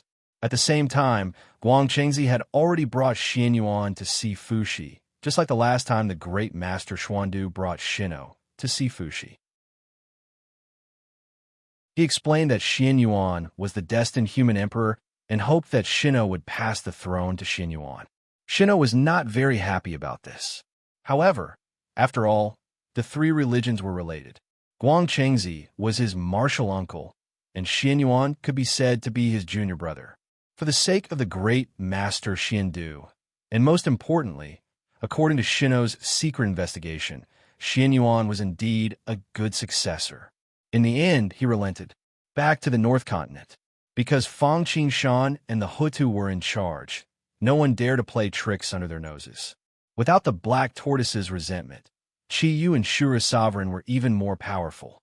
The Du Tian divine banners and the world-purifying white lotus in their hands were precious treasures that could deal with filthy Qi. Therefore, the purification of the North Continent went very smoothly. However, as one of the four major continents of the desolation, the North Continent covered a vast area.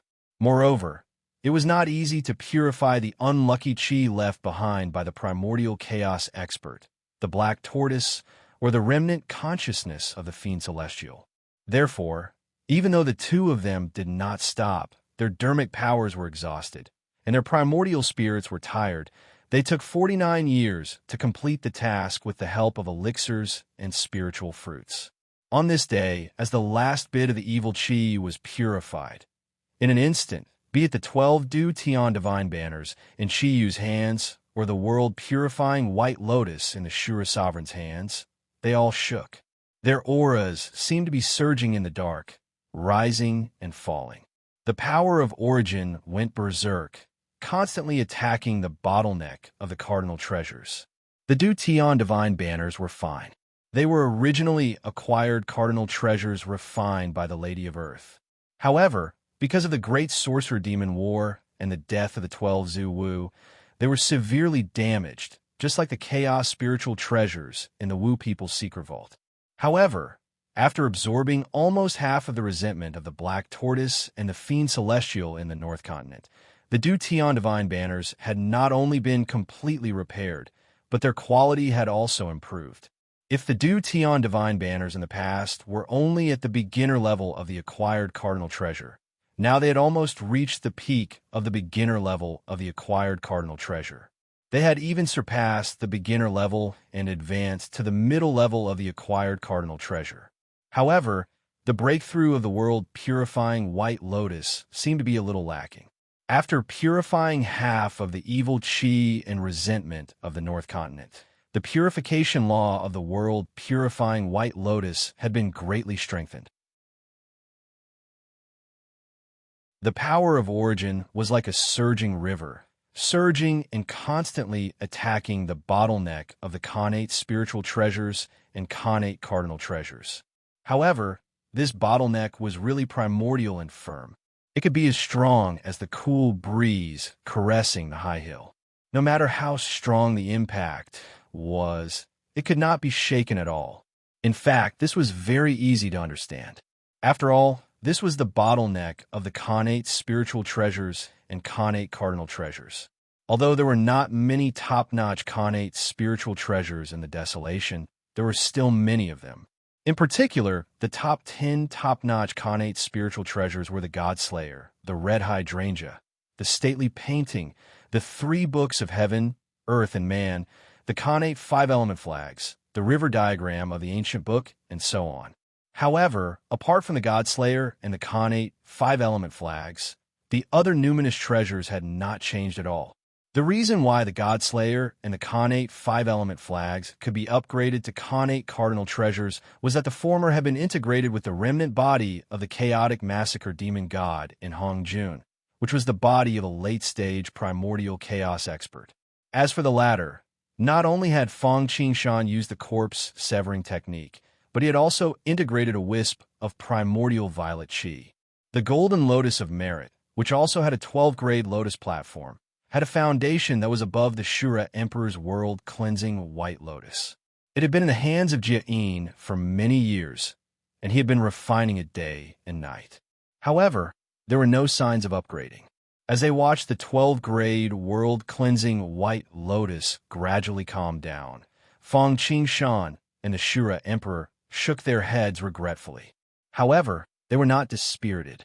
Sanqing and the others, who had been paying attention to this, were relieved, especially Jin, Junti, and Yuhua. If it weren't for the fact that Fong Qingshan was simply way too strong for them to handle, they would have long since ganged up on him. After all, the number and quality of the cardinal treasures in his hands were enough to make them salivate. The Chaos Bell, the 24-grade Hellfire Red Lotus, the Cosmic Cauldron, the 5-element flags, the Primordial Sky Measuring Ruler, the Samsara Mirror. They did not know that Fong Qingshan still had the Timeless Ark and the All-Heaven Chessboard. If he had a connate cardinal treasure, the world-cleansing White Lotus, Jia-in and Juni would probably go crazy with jealousy.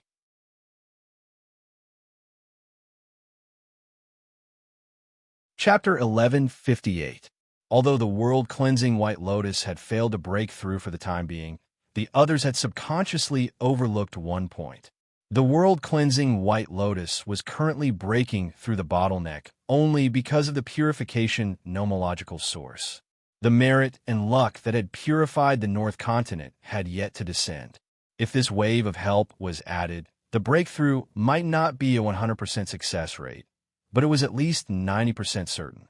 This was also the reason why Fong Qingshan and the Azure Sovereign only sighed when they saw that the world-cleansing White Lotus had failed to break through the bottleneck. They did not feel regretful or depressed. As for why he sighed, of course, it would be best if he succeeded in breaking through in one go. Moreover, if he succeeded in breaking through to the Supreme Treasure now, he would be able to increase the grade of the Supreme Treasure by another level with the addition of merit. However, that was impossible now. At that moment, the entire sky above the North Continent was shrouded by a dark yellow cloud of merit. At this moment, everyone was shocked by the amount of merit. It was overwhelming. Although it could not be compared to the merits of Nuwa, creating a human, and Hutu becoming a saint, it was clear that this merit was no less than the human emperor attaining the way. Actually, this was normal. After all, during the journey to the west, when he repaired the ancestral vein of the west, the golden cicada and monkey sun could become existences comparable to veteran sage-to-be after the great gods and demons of the heavens divided the karma and luck. Purifying the North Continent and repairing the Western Ancestral Meridian were not much different. At this moment, the others did not care. They knew that such a good thing would not happen to them. Besides, it would not be easy to purify the entire North Continent, not to mention the Black Turtle's resentment. Didn't they see that Fong Qingshan and Hudu were here, and they also had the Du Tian Divine Killing Banner and the World-Purifying White Lotus? On the other hand, Sanqing and the others were a little distressed. After all, with so many merit points it didn't matter which one of them obtained it. Their cultivation would greatly increase. If they had known that there were so many of them, they would have tried to expiate them earlier. Now, they were benefiting Fang Qingshan and the others. However, they forgot that if they went, the black tortoise's obsession would not give in so easily. In the end, they might have to fight it out.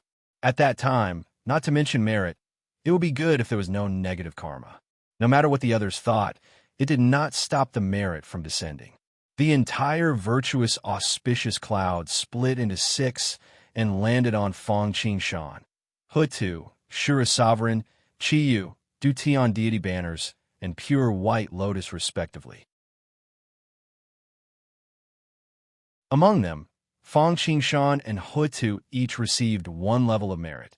Dutian, godly killing banner, and world purifying white lotus each received 2 levels. Qiyu and Shura Sovereign each received 2 levels. Even if all the meritorious deeds were given to Hutu and Fang Qingshan at the same time, it would only be of little help to them, not to mention only 1. After all, they had already reached the mid-stage primordial chaos. Even if all the merit was added up, they would only be a secondary saint. It might be helpful for early-stage primordial chaos, but it was negligible for them. Therefore, they didn't absorb the merit points. Instead, they waved their hands and slapped the merit points towards Qiyu and the Shura Sovereign.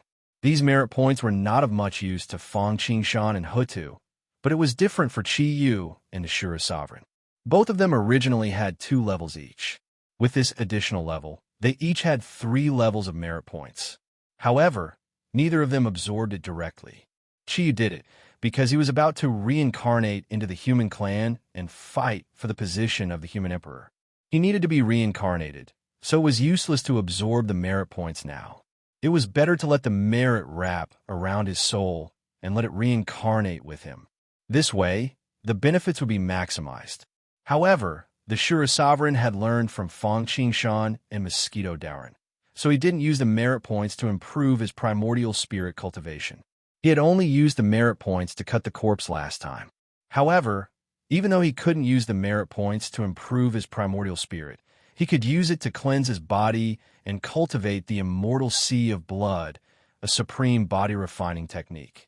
Fang Qingshan had the All Heavens Wave Verification Technique, which was an exclusive cultivation technique tailor-made for him.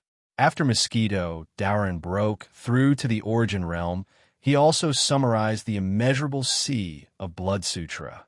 The immortal sea of Blood Sutra was one of the body-refining techniques. It was definitely not weaker than the Buddhist 8-9 mysteries or the Schwannman's 9 transformations technique. As the leader of the Shura clan that Mosquito Dauren had created, the Shura Sovereign was an emperor. Naturally, this cultivation technique was passed down in his bloodline. Of course, he didn't immediately use the merit points to improve his body-refining cultivation. Instead, he was waiting. Yes, the Shura Sovereign was waiting. He wanted to see if the 2 levels of merit points that fell on the pure white lotus could help it break through its shackles. If it could, there was nothing to say. He could use the merit points to refine his body. Perhaps he could even get 1 or half of the golden body of merit. If it couldn't, he would not hesitate to put the merit points he had into the pure white lotus to help it. When the 2 levels of purifying merit points fell into the pure white lotus, the Origin Rebellion, which had been gradually calming down, was once again activated. This time, because of the large amount of merit and light from Providence, this rebellion seemed even more ferocious. The power of the Origin Force came in waves, each higher and more ferocious than the last. It seemed to have the kind of will and power that would not stop until it pierced through the heavens. The 12th grade pure white lotus had originally evolved from the 11th grade pure white lotus. It had also been nurtured in the timeless Ark's triple light divine water sail unit for many years. Although it was not as good as the first generation pure white lotus, it was not far from it. It was definitely at the peak of the top-notch Khanate spiritual treasures. This time, after purifying more than half of the North Continent, the Origin purification nomological laws have been greatly strengthened. If the purification nomological laws had only 9 levels in the past, There were now 9 levels of 8 and 9 levels of 9. It was only one step away. The merit points and the light from Providence were almost the last straw that broke the camel's back. Buzz! At that moment, the pure white lotus suddenly shook, and an aura that could suppress the heavens and earth spread out. From afar, one could see that the 12th grade lotus platform, at its core, had opened up a 13th grade lotus platform. Moreover, this first grade lotus platform was growing at a speed that could be seen with the naked eye. Boom, boom, boom. The birth of a cardinal treasure would naturally be accompanied by a phenomenon. Just like when a sage became a sage, there would naturally be a boundless grand scene. In an instant, 7 colored rays of light condensed, and the sky was filled with purple chi, illuminating the area within a radius of 10,000 miles in a dazzling manner. Among the 7 colored auspicious clouds that covered the void for thousands of miles, a 13th grade lotus platform floated up and down. Boundless light of purification splashed out, covering the North Continent, the 4 major continents, the 4 oceans, the entire continent, the 3 realms, the boundless starry sky, and even the heavens beyond heaven. Basically, no one objected to this. Some even took the initiative to welcome it. After all, this was different from the might of sage. This was a reaction from the heaven and earth after the cardinal treasure was formed. As long as the light of purification of the pure white lotus shrouded them, living beings that did not have spiritual intelligence would have a high chance of becoming so. Living beings that had spiritual intelligence could increase their foundation. Cultivators could purify their souls, get rid of their inner demons, and improve their state of mind.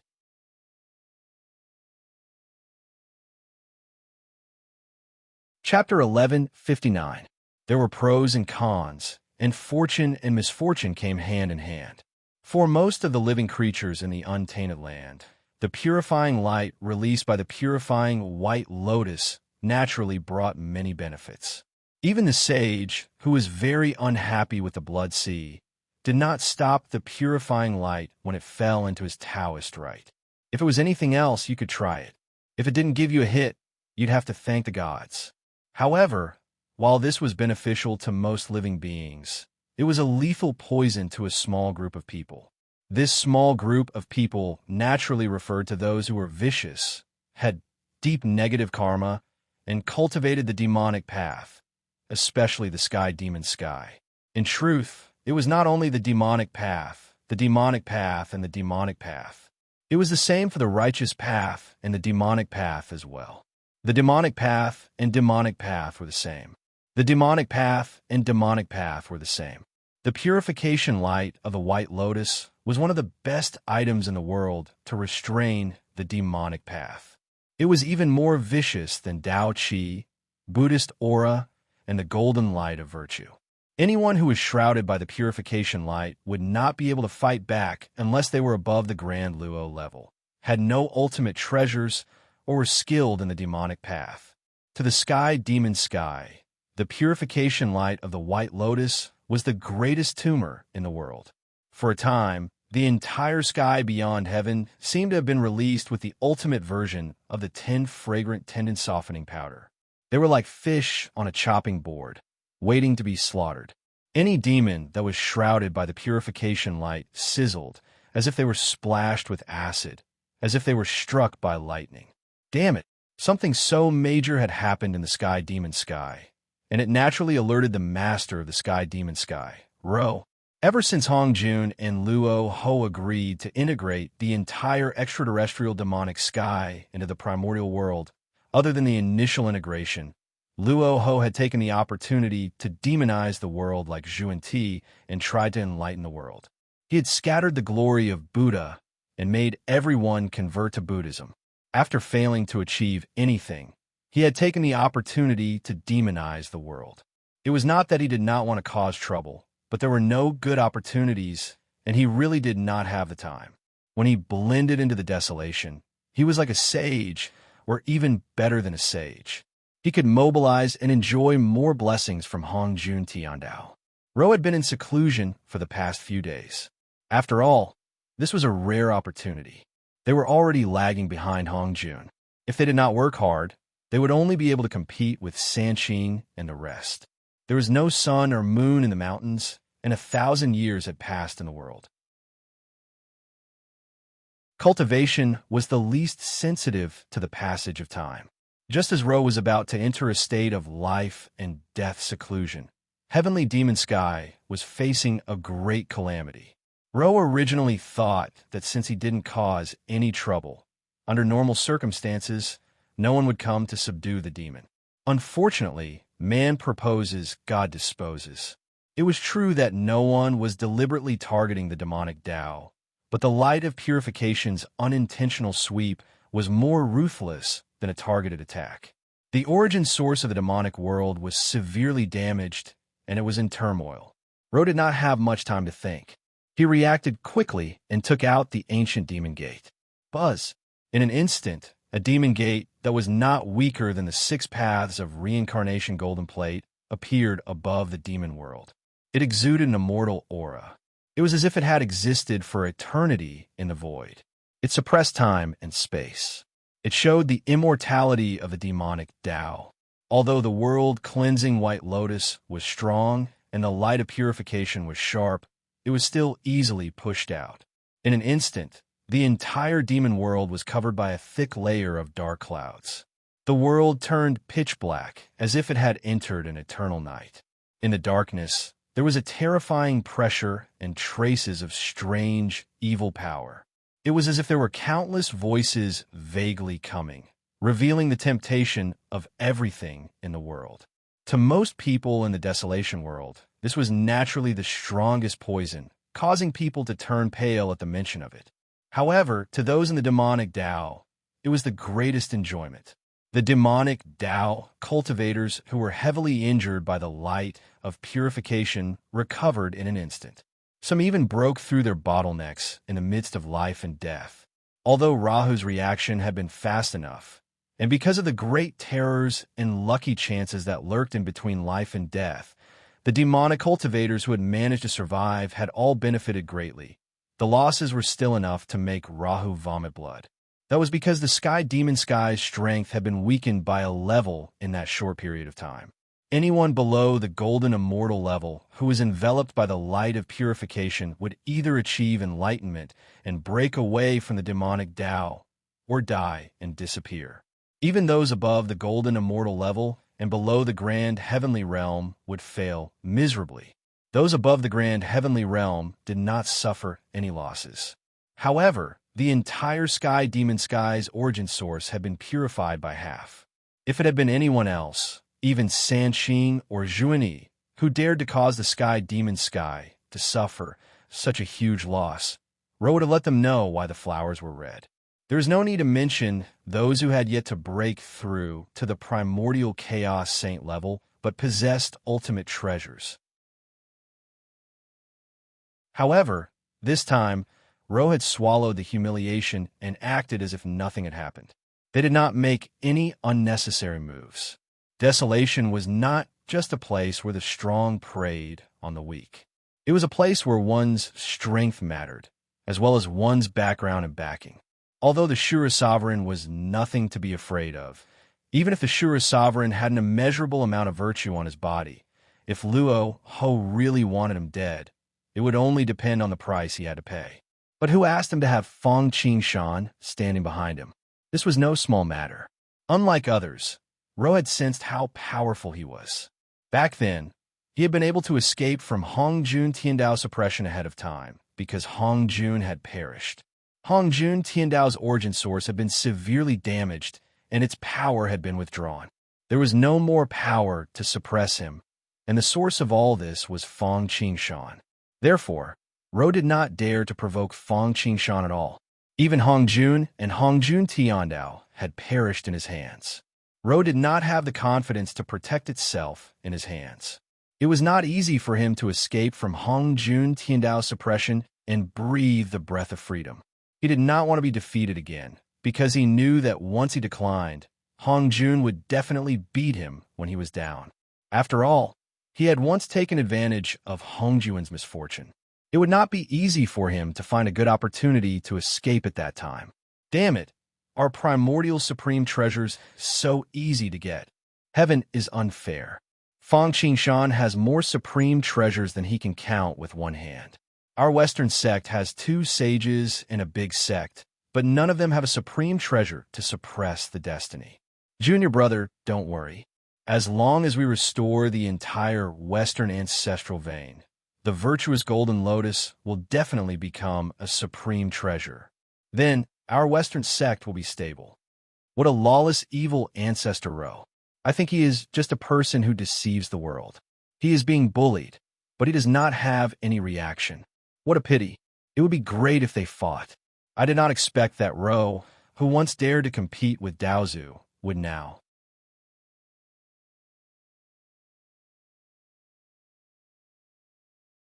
Chapter 1160. Seeing that the pure white lotus had been upgraded to a cardinal treasure, everyone was filled with envy and jealousy.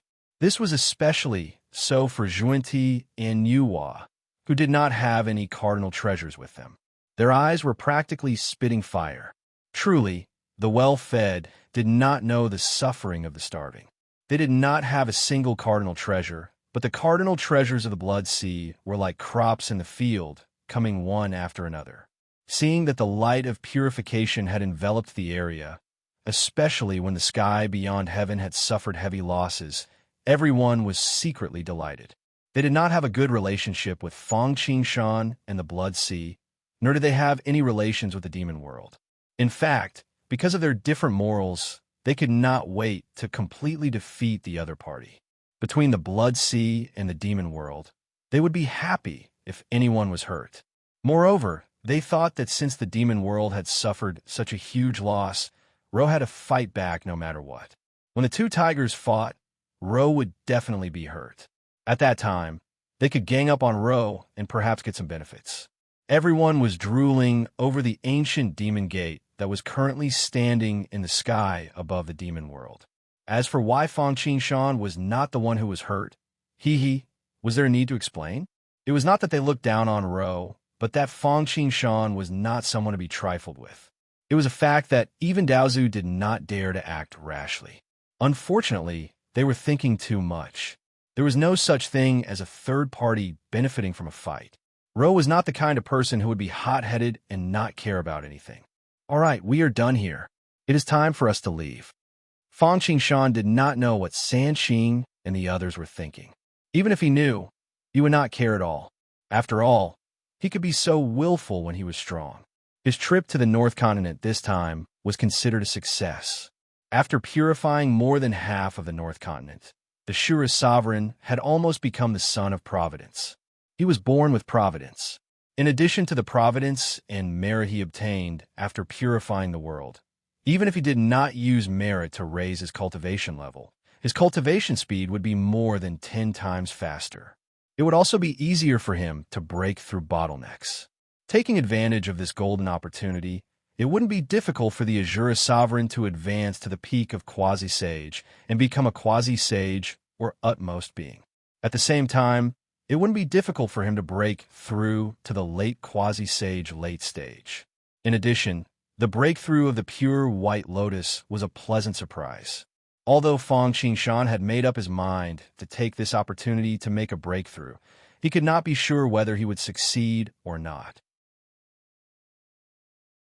He only felt that there was a 50-50 chance of success.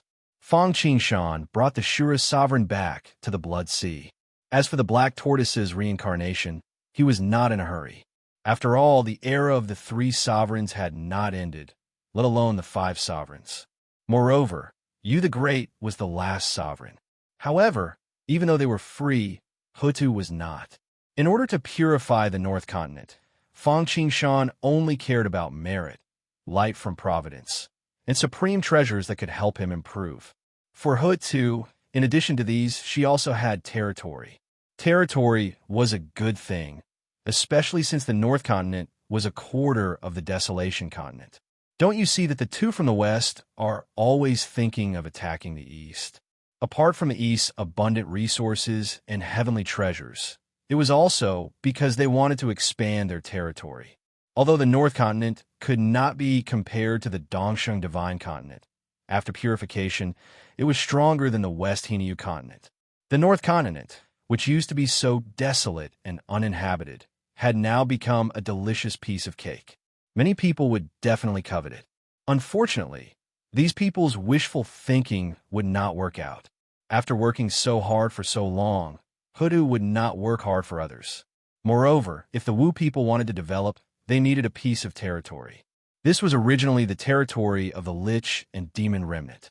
However, in the past, it was desolate and no one cared about it. Now, things were different. In order to not drag things out and avoid causing unnecessary trouble, Huda wanted to intimidate everyone with a thunderous momentum. She wanted to take over the territory at lightning speed. Buzz! An extremely powerful aura suddenly burst forth, covering the entire North Continent in an earth-shattering manner. This sudden change naturally attracted everyone's attention. They had thought that something had happened in the North Continent. However, this was only because Hutu was personally guarding the North Continent. She wanted to supervise and get rid of the original North Continent cultivators to prevent other forces from entering the North Continent and fighting with the Wu people for territory. Individuals and itinerant cultivators could enter, but large sects, especially Buddhists and demons, could not even think about taking one step into the North Continent. After all, the North Continent was originally the place where the Lich and Demon Remnant were exiled. However, now, she saw it as the private territory of the Wu people. She was afraid that Niwa would interfere. She was already being merciful by not chasing the members of the demon clan out. However, she could not let Niwa interfere. She could not let the demon clan become stronger and threaten the rule of the Wu people. At the same time, she asked Xing Tian, Qi Yu, Xiang Lu, Zhu Feng, Yu Shi, Cao the Wind, and the others to do the same thing as when the Wu people occupied the Desolation Continent. They opened the 12 branches and suppressed and occupied more than half of the North Continent. Oh, what a pity. That's right. Such a huge piece of territory, but it was given to the Wu people and the barbarians for nothing. However, this matter is not over. It's not just Niwa. I'm afraid no one will let the Wu people occupy the entire North Continent. That's right. The current main characters of the world, the human race, only occupy the land of one continent. Huta did not care about what others thought. It was fine as long as they did not fight with her for territory. After doing all this, Hutu asked Qi Yu to go to the Netherworld and asked Ping Xin to arrange for his reincarnation. As for herself, she naturally stayed in the North Continent. After all, she still had to help the 12 Zhu Wu recover his strength quickly. At the same time, she wanted to intimidate the saints. She did not want them to be like hungry wolves and surround her when they smelled blood. Now is not the time to relax. The show in the North Continent came to an end. Everyone wanted to see more. First, the Black Tortoise's resentment, which had polluted a quarter of the chaotic continent, had been swept away. Now, the North Continent, which had once been looked down upon and regarded as a place of exile, had become a highly sought-after place.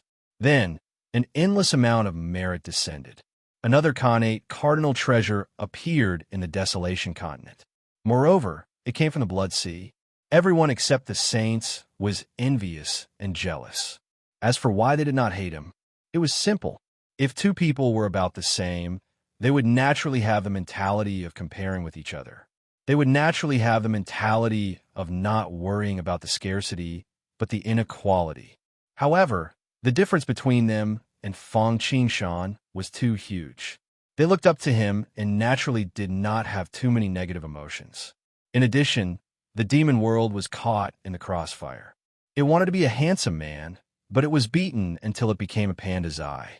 At first, they thought that Ro would be indignant and attack them. However, they did not expect it to end so anticlimactic. It did not have any guts at all. He actually acted like a tortoise in front of everyone, which really made everyone's jaws drop. Although they secretly agreed with Ro's choice, then Hutu seized more than half of the North Continent at lightning speed and stopped all the people from the big factions from entering. You're tuning into the Warrior Lore YouTube channel. Don't forget to subscribe and join us on this journey to catch the most captivating stories.